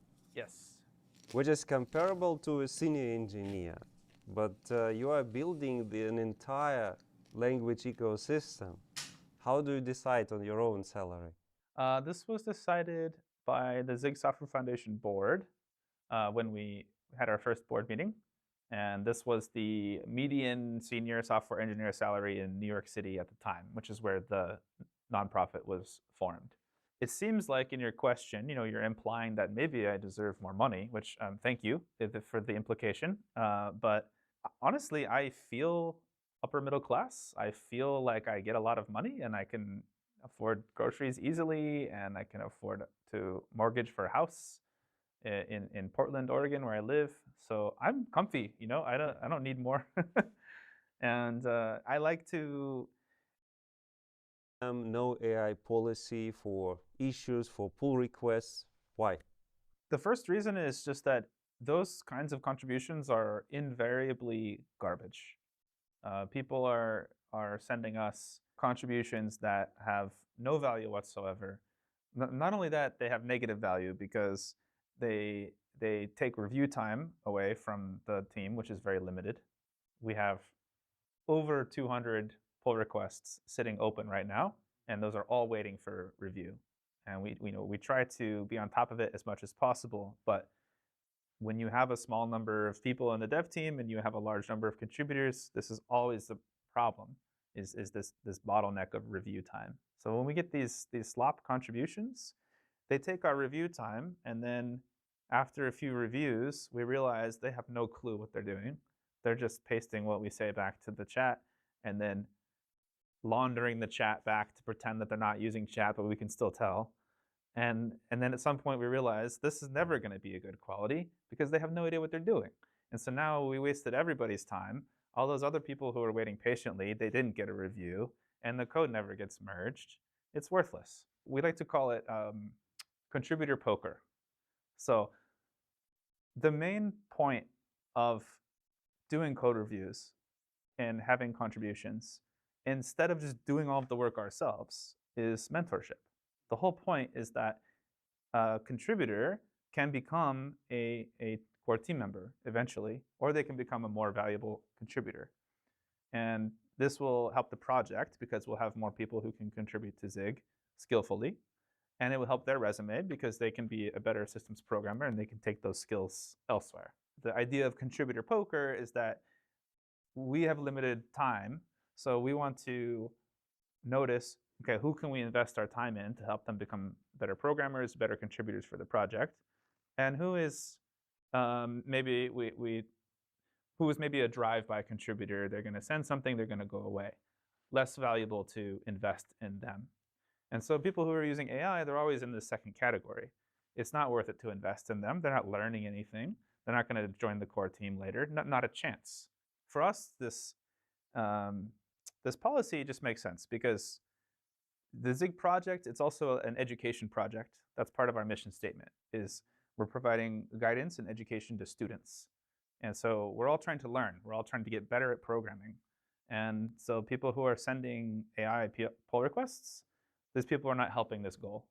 And in fact, I think that they're detracting from this goal. So for our project, I think that the strict no AI policy it's an appropriate policy. If I tried to say, oh, only good AI PRs can come in, now I have to be the judge of that. Whereas if it's none whatsoever, then it's a very easy policy to enforce. So. By the way, how do you detect AI-generated content? Is it easy?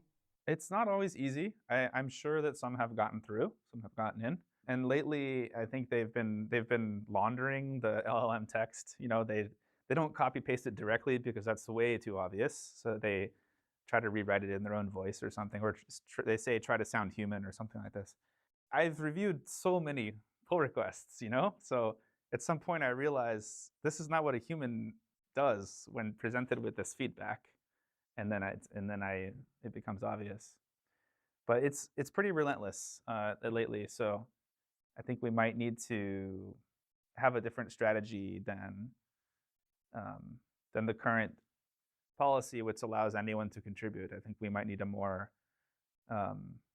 strong filter for getting in and getting the permission to send the contribution, unfortunately. Zig Codebase uses the MIT license. So what's that? It's very close to public domain. For people unfamiliar with software licenses, it's effectively public domain. So can you give an examples how it can be used? It can be used almost for anything. The only restriction that the MIT license makes is that you have to reproduce the license if you are copying the code. And you can't hold us accountable for problems that no warranty, basically.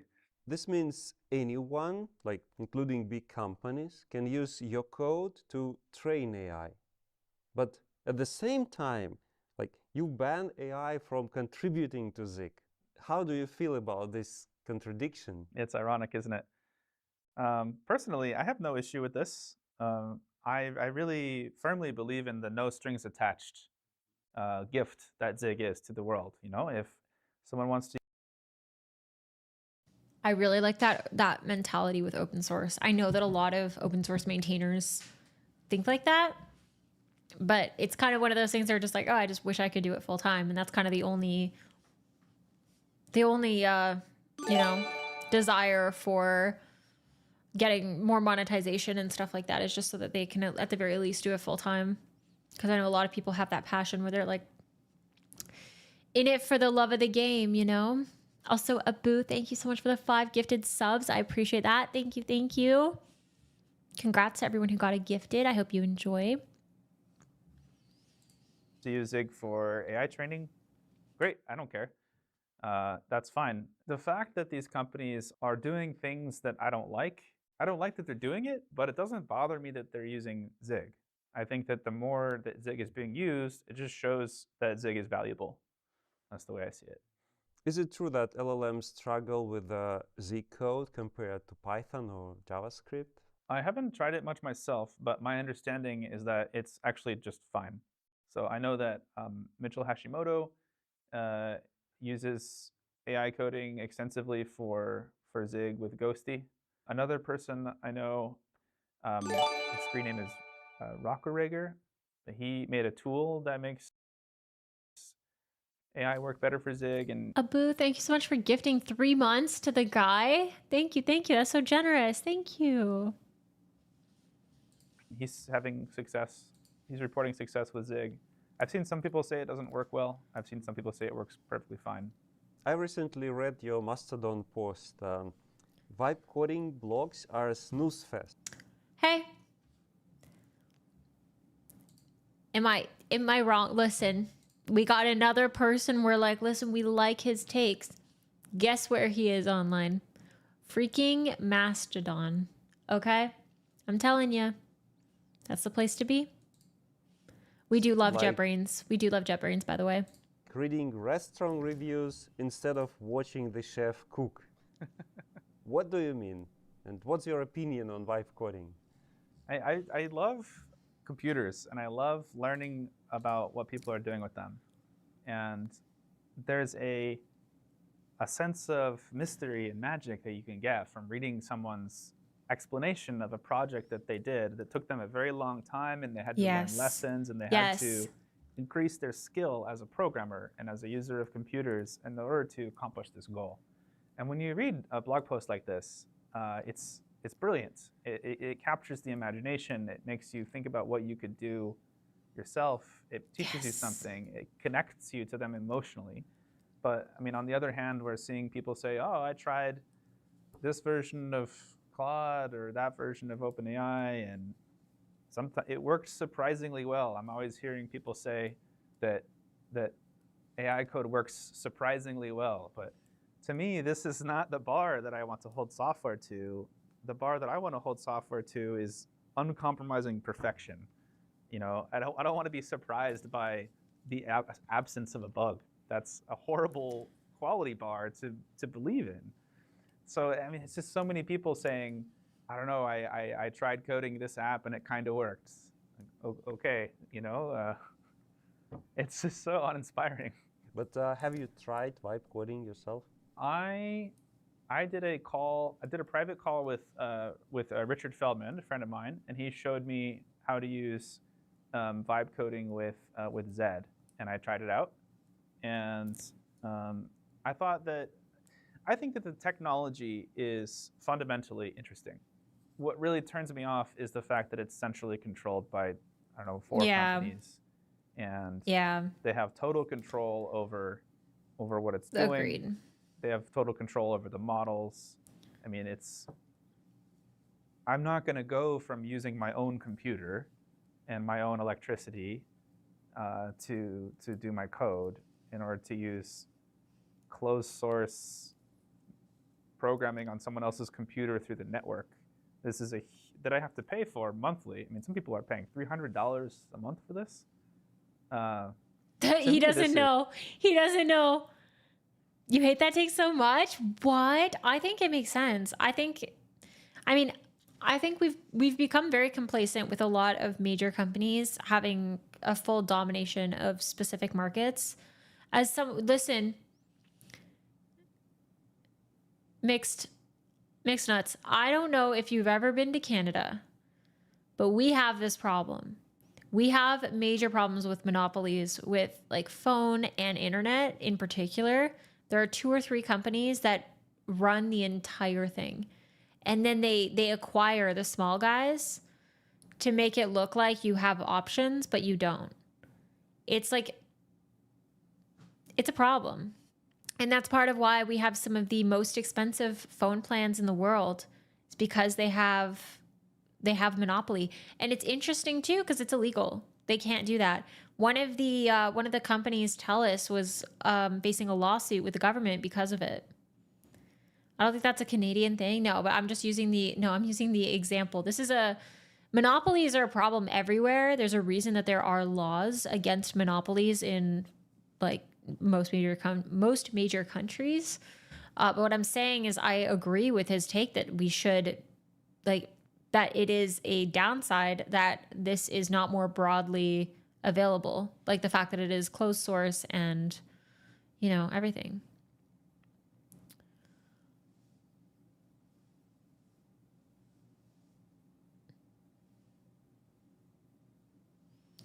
Yeah, the monopolies are way worse in Canada than the US. Telecom, banks. Yeah, it's Canada is there's so many people try to compete and just get steamrolled by the big companies.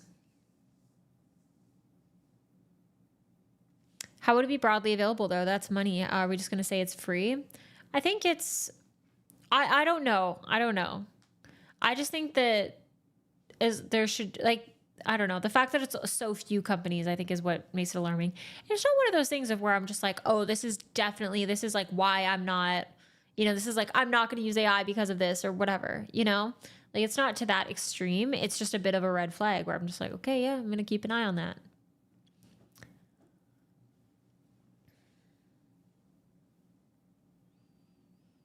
It's just one of those things I just don't like. I don't like it when there's a single monopoly on anything, or when anything is monopolizing an entire industry. All right, we will go for maybe like another few minutes. An insane proposition. I would never want to give up what I have in order to get the results of Gen AI. In general, how do you feel about the future of programming? Like in 10, 20 years, will humans still write code? People will never stop writing code because writing code is really fun, It will always be, at the very least, a hobby. And I will say, on my phone, the apps that I use, and on my computer, the apps that I use, the very best ones are the ones that were made by people in their free time for a hobby. The ones that are made by companies that I have to use because of whatever reason, I feel like I have a hostile relationship with these apps. They're always trying to get me to buy stuff or advertise to me or coerce me into doing some kind of engagement metric that they've decided that they care about. But whenever I use an app that was made by someone as a hobby, it respects me. It treats me as the boss of the computer, and that's the relationship I want to have with my software. And so that will never go away. People will always want to make software for a hobby. People will always want to make free and open source software. People will always want to have the relationship with their devices where they're the boss. That will never go away, no matter how much these companies will try to become the bosses of our own hardware. Yeah, so you've mentioned those projects. Like, you often criticize bloated software. Like, what are your top 3 software projects that you actually admire? Like, what makes them great? Well, number 1 would have to be Linux. It's maybe hard to imagine a world in which we didn't have it, but it would be, a world with only proprietary operating systems would be significantly worse, I think, than the one in which we get to enjoy Linux. And I think we can all agree that Linux has been not only incredible for free and open source software developers, but it has also been a boon for just economy. Just countries around the world, businesses around the world being able to build their businesses on Linux for free is really good for the economy. So however you want to look at it, interesting from a hippie perspective or a fiscally conservative perspective, it's really good. Next, I would say Blender.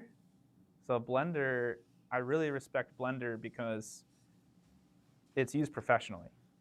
And it's an open source project where it's competing with companies that have a lot of money, a lot of software development labor to spend on the problem, and it's winning.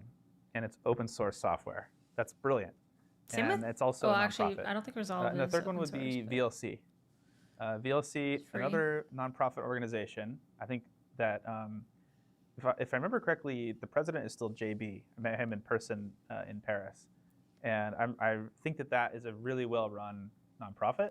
Earlier on, when I was just out of college, I contributed to FFmpeg, which VLC uses as a dependency. And the VLC organization paid for the travel to go to Videoland Dev Days for anyone who had contributed to VLC or any of the libraries it used. And so I was this kid, and I got to go to Dublin and Paris for Videoland Dev Days on that nonprofit organization's dime. And that was an incredible experience that I got to have there. Yeah, the GNU project should be mentioned. With how JB handled the organization. And I mean, who doesn't love VLC, right? Everyone loves VLC. I used to teach Blender to kids many years ago. Of course, I'm using VLC. And also, our showrunner noticed that you use the Firefox browser on your streams. Like, I use it too, streams? but she was very surprised. Wait, Why what? Firefox? I'm a little concerned with how few browser diversity there is. So after Microsoft killed Internet Explorer, I mean, good riddance, I guess, but now there's only Chromium, Safari, and Firefox left. Hi, And Nell. Chromium has like the vast majority of the market share. And I think that that's a problem for the web. I think that's, I mean, I think it's a pretty uncontroversial thing to say that in general, monopolies are bad. And having a monopoly on the web browser would be worse for users than if there was. I just think this guy has a very So like originally, typical, I I think, Firefox open source because it was the mentality. underdog. It's a nonprofit, and that's I don't know. As a user, that's my contribution to trying to not be part of the Chromium monopoly. But I have to say that lately I've been not very happy with Mozilla. Even though it's a nonprofit, I think it's an example of one that has a lot of corruption, and their alignment is not with their users. It feels like to me. That's an area where I feel really frustrated because there is not really an alternative. Like Chromium is Google, Safari is Apple, and then we have Firefox, which seems to be in a tailspin. So I don't know. I don't know what to do about this. There's some new browser projects being made, but you know, until those come to fruition, I don't. Yeah, Ladybird. That's I was Andrew, like, what's the other one that Zig I've is sometimes heard recently? positioned as a C replacement. It's definitely Ladybird. But C is Or Ladybird, everywhere. Lazybird. Linux kernel, Me embedded merging system, words. 7 million of developers. Unrelated words. What makes Zig better than C? Zig is better than C because Zig does not give up any of the power that C offers while improving the flaws and the weaknesses that C has. The other attempts to replace C always give up something that C has. So I think a good example of this would be Go. Lazybird. The Go programming language is really nice for writing server software. It has, you know, HTTP in the standard library, that sort of thing. But there is a whole class of tasks that you can never use Go for that you can use C for. So it's a trade-off. You had to give up something to get those nice things with Go, for example. So that's why Go is not a C replacement. With Zig, you have not given up anything. Anything that C can do, Zig can do, and it can do it better, and it can do it with less footguns, and it can do it in a way that's more debuggable if you run into a problem. In a way, Zig embraces C more than C embraces C. C only has optimized integers for signed integers, and C only has wraparound semantics for unsigned integers. In Zig, you can have whichever one you want. You can have wraparound unsigned or unsigned, and you can have promise no overflow unsigned or unsigned. This is just a glaring missing feature from C. It's a lack of power that C has. So Zig is actually offering you, arguably, it's being more C-like than C is, if that makes sense. But is it even possible to replace C? In order to replace C, you have to beat C at its own game. You have to offer people a way to write code that is reusable everywhere. So code that can run in an operating system kernel, code that can run on embedded devices, code that can run in video games, code that can run in WebAssembly. This is why C sticks around. If we provide these features and we become as stable as C, then people will make the right choice. They will choose what works better. They will choose what is better performance, leads to fewer bugs, but they will never give up what C has. And so that's why I think that Zig will succeed in replacing C, because we did not give up anything that C has. How Zig is different from Rust? The core feature that's different from Zig and Rust is the type system. So Zig is a simpler language than Rust in the sense that the type system does not have a meta language that describes what types are allowed to pass to which functions. So in Rust, when you have a function and you take a parameter, you have to say, okay, this parameter supports cloning, or it supports this interface or that interface, and you have to describe in entirety the rules about what you can pass to this function. Zig does not have any of this machinery.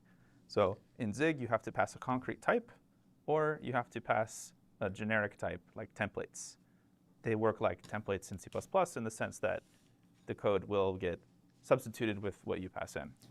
So that is a that's a trade-off. So with the Rust code, you're going to have more guarantees about the type system. And with the Zig code, you're going to have more simplicity I feel like I should in the code that you're reading. something. But beyond that, there's some deeper differences in Rust and Zig. So I think one would be around memory management. So with Rust, Rust is leading you down a very similar memory management style with C++. So this, people like to say RAII. And what that basically means is that you have objects. Those objects have links to other objects. And these are all reference counted. And when the references go back to 0, then things are deconstructed. And in Rust, this happens automatically. Just like in C++, how destructors are run. And that's how you kind of have to manage memory in Rust. That's what the language will lead you towards doing. That's what you will not be fighting an uphill battle if you are doing. In Zig, allocators are much more explicit. So we can do this kind of reference counting style, but it will require writing this reference counting code explicitly. In reality, what we end up doing usually is a more tailored memory allocation style towards the application. Maybe we use an arena allocator to group these allocations all together and then toss them all at once. Very common in Zig. Sometimes we use a general purpose allocator for this more object-oriented approach. And you can even come up with other kind of mixes of different ways of doing it for very specific applications.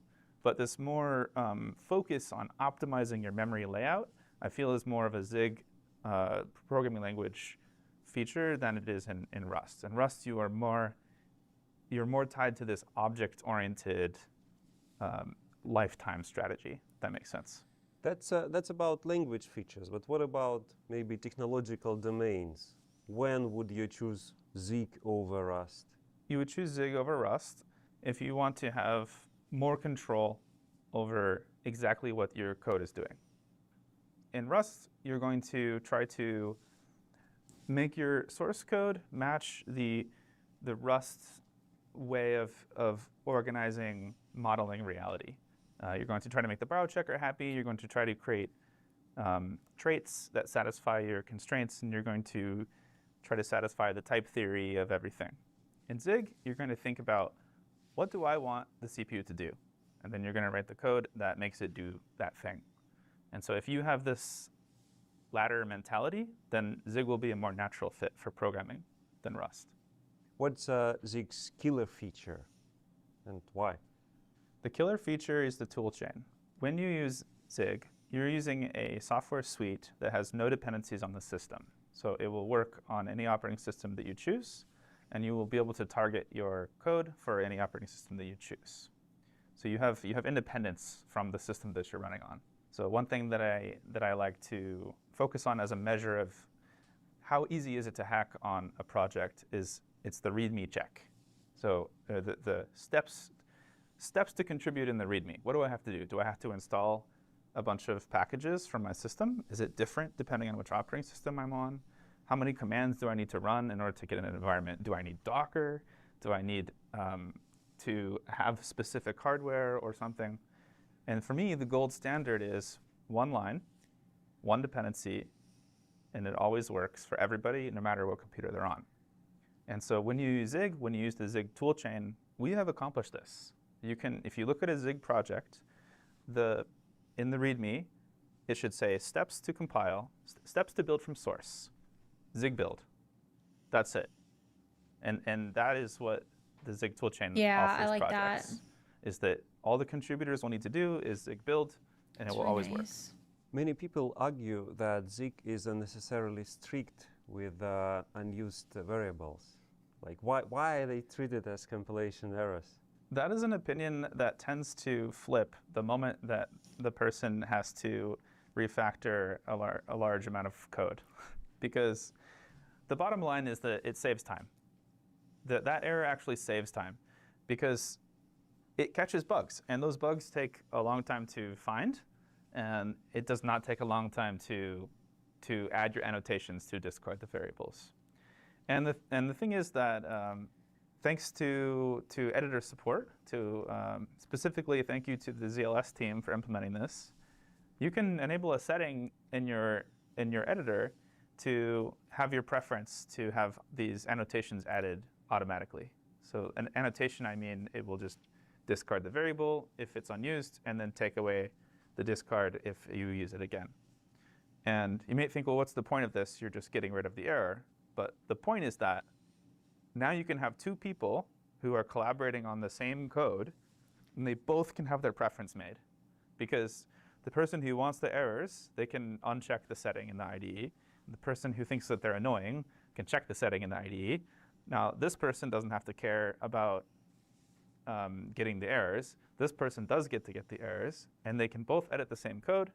And in the source control, the annotations are always present. So everybody wins. And then it just saves so much time when you don't have to solve these bugs from this error. Some developers struggle with the new IO interface. Is it too complex or just different? I do think that I found an optimum here. So the purpose of IO streams is abstraction. The purpose of it is to write code once. Maybe you are writing an image loading library. You're writing code that will serialize to a data format. You're writing code that is supposed to be reusable. And so to do that, you want to take a parameter, which is either a reader because you're consuming data, or a writer because you are outputting data. And you want to write this code that will be independently, you can put it into a package and use it in this application, that application, and this logic can be unchanged. That's the point. The problem when you do this is you might throw away performance, because if you have your reading and your writing underneath this abstraction layer, it can be hard for the compiler to perceive that logic and do these optimizations. So I found this optimum where this interface has the buffer in the interface, and that helps the compiler to make good code while still allowing the user to achieve the main goal of reusability. I think that it is simple to use the interface, but there is a complexity in implementing the interface. That's what I think is more difficult. However, I would argue that that complexity is not accidental. That complexity is the natural consequence of finding this optimum of both performance and reusability. And that just means that this is what the implementation has to look like. So I would make it simpler if I could, but this is the way that we write reusable code that will make the computer do what you want it to do. And that is our order of priorities in Zig. So Zig has a lot of unique features. What's the best way to learn Zig? I would highly recommend for new users to pick up Ziglings. And I want to really thank Dave Gower for creating the project and drawing the really cute picture in the README, as well as Chris Bosch that cute picture for could get us dutifully maintaining it. That project has been consistently popular with new users. It has a series of exercises where you have almost working code, but there's a problem. And then you have to try to fix the broken program in order to learn a new language feature. And over the course of doing these exercises, you learn the entire language. So I would highly recommend for beginners to pick that up. If you know C, Sorry. is it easy to move to Zig, or is it a completely different mindset? I think that in C to Zig is a particularly smooth transition. There's everything you can do in C, you can do in Zig, and with fewer foot guns along the way. Just a simple example is if you get a segmentation fault in C, typically you will see no output other than segmentation fault. Good luck. Hopefully you know how to use a debugger. If the same thing happens in Zig, you will get a full stack trace pointing to each line of code where you were when this happened. But you can do the same thing as you can do in C. So when C people come to Zig, they find that all of their skills transfer over perfectly. And then they find that all of a sudden they make fewer mistakes, debugging is easier, their productivity skyrockets. So that is a very particularly smooth transition, I think. But there is a big debate in forums. Should someone learn Zig as their first programming language? So what do you think about that? I think that that really depends on the person. And some people, they have a functional mindset. They really want to learn Lisp first or something like this. I do think that Zig is a nice language to learn if you are trying to learn how computers work. You will learn about CPUs, you will learn about memory, and any skills that you pick up in Zig, they will transfer to other programming languages. You're not learning how, Zig does not have a borrow checker or something like this. You're not learning Zig rules, you're learning computer rules. And so that information will be valuable to beginners, even if they give up and decide to go to a higher level language. What's your personal setup for writing Zig? Like, what tools do you use? Well, because I make breaking changes a lot, or because at least I used to, I don't have a very high-tech solution. It's just the terminal and Vim. And because Vim is very resilient, if I change the syntax of the language, I can still edit the code. Some of these other advanced things, like tree sitter or something else, they require a stable syntax tree or a stable language, and things kind of will break. Or a language server, for example, things will just kind of break if you break it. So I need a setup that is resilient towards these things. But I have to give a shout out to the ZLS team, because they've really done a good job filling a gap where people need this language server, and it's not something that we provide yet. ZLS, in simple terms, what is it? ZLS stands for Zig Language Server. It is an implementation of the language server protocol for Zig. That is a third-party project that's not run by the Zig Software Foundation. So those contributors are doing all that work of their own volition. And if you enjoy their work, then I would suggest to visit their homepage and consider. I will say it seems crazy to me to have the LSP Zig's not website part of also recommends some JetBrains. not part of like the main project, because I feel like people like kind of won't write with that language without an LSP. Like, isn't it kind of an essential part?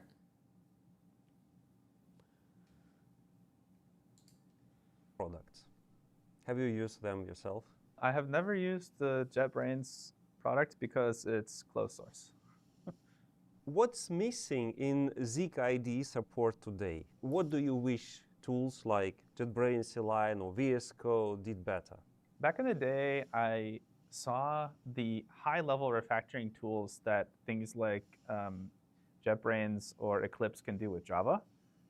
Things like extract to function, or reordering function parameters, or globally renaming something. Just these things that can take a lot of time to do by hand, but the computer can do perfectly and instantly with type information and syntax information. I thought that was really nice. And that is something that I eventually want to add to my workflow personally, instead of using Vim macros. You don't need an or LSP to write sed or code, it's something just a like this. crutch. I would also imagine even a more sophisticated refactoring tool, almost like a I don't know. I don't think it's query necessary to ship an language for LSP. making Okay. big changes across. I know some people that based just on use the compiler. type That's true. information and That's other true. other cues where you can make 10,000 line diffs that you're confident are correct because all of the changes verified that the type matched a certain type or something like this.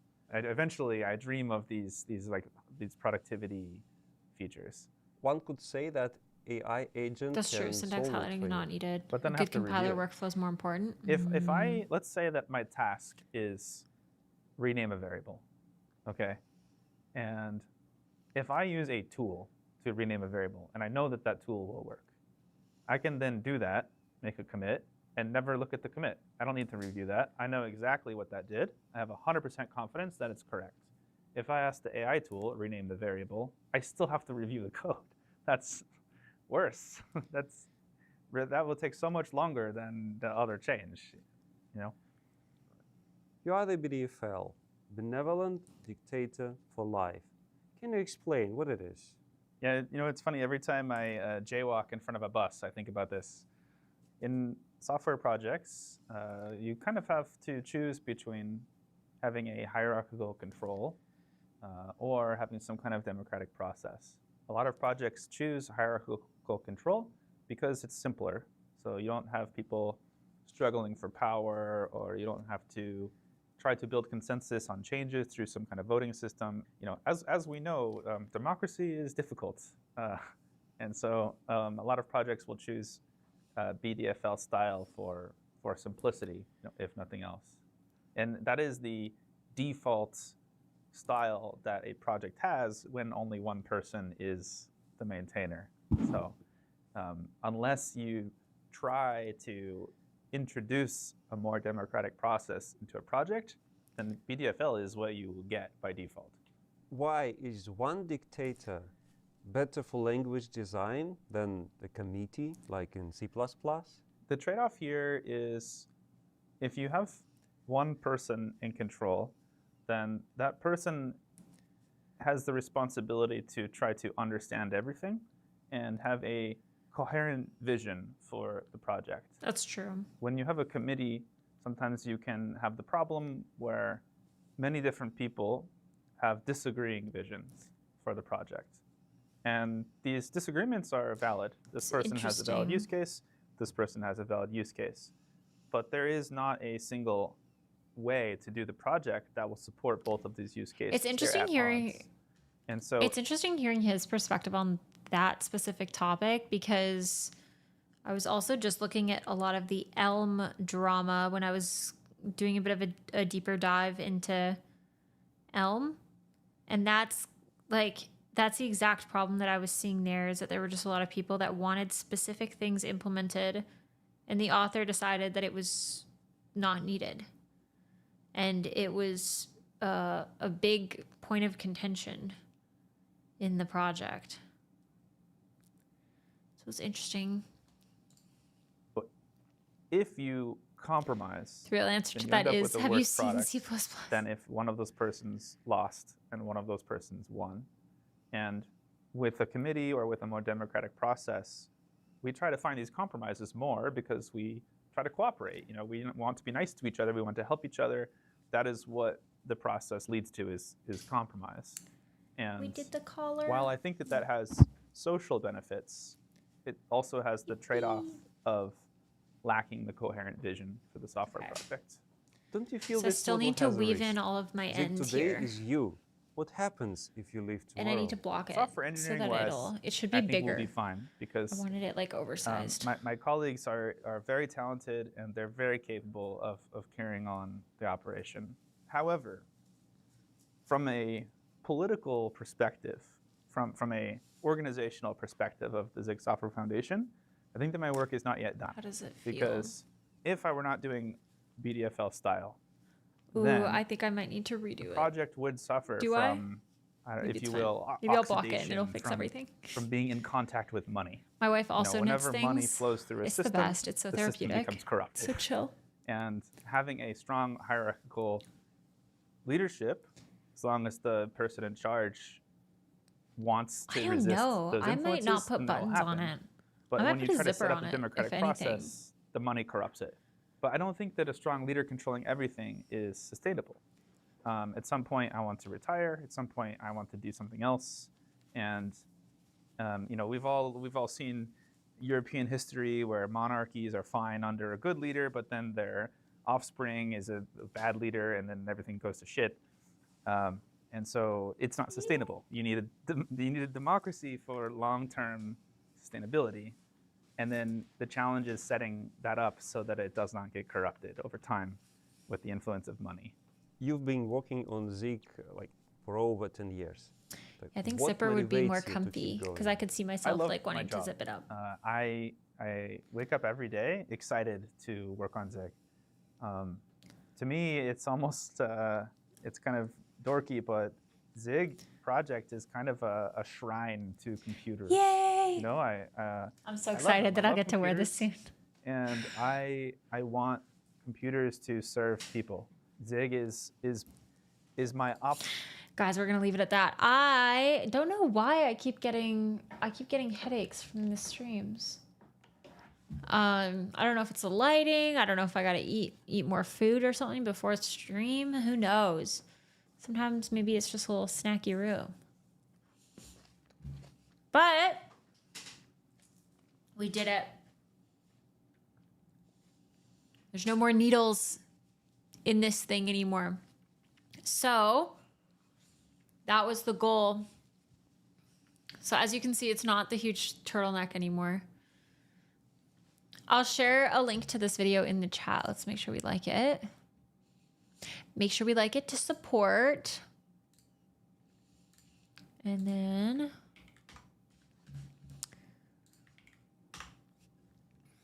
there's a link so you can have it in the background if you all want to take a deeper look at it later. I hope y'all enjoyed the nice chill watch party. I feel like this was a really nice vibe. This is exactly what I wanted and needed today. All right. Let's find someone to raid. I feel like it was very cozy vibes.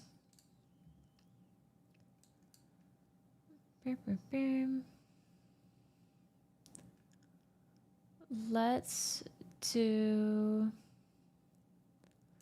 Ooh, wait, there's a cooking stream. There's a girl that I follow that's doing cooking. All right, y'all can get a meal prep stream that's not from me. My bad. I think that was very fun.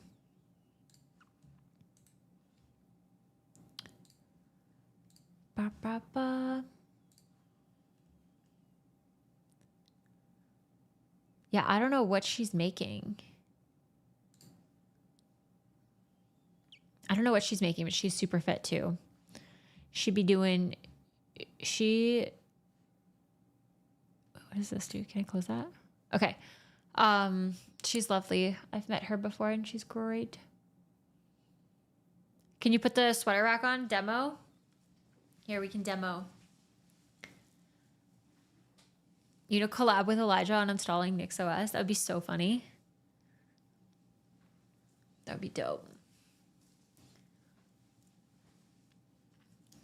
Okay, once these are tucked away. All right, we did it. Look at the knitting. Knitting success. I don't know how far I can step away in this thing. You gonna see?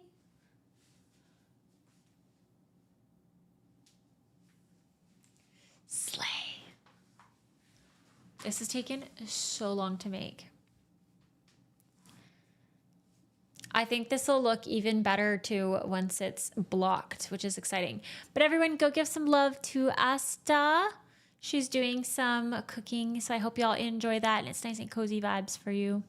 Thanks for watching. I'll see you tomorrow. Goodbye. Bye-bye, Twitch. Twitch is gone.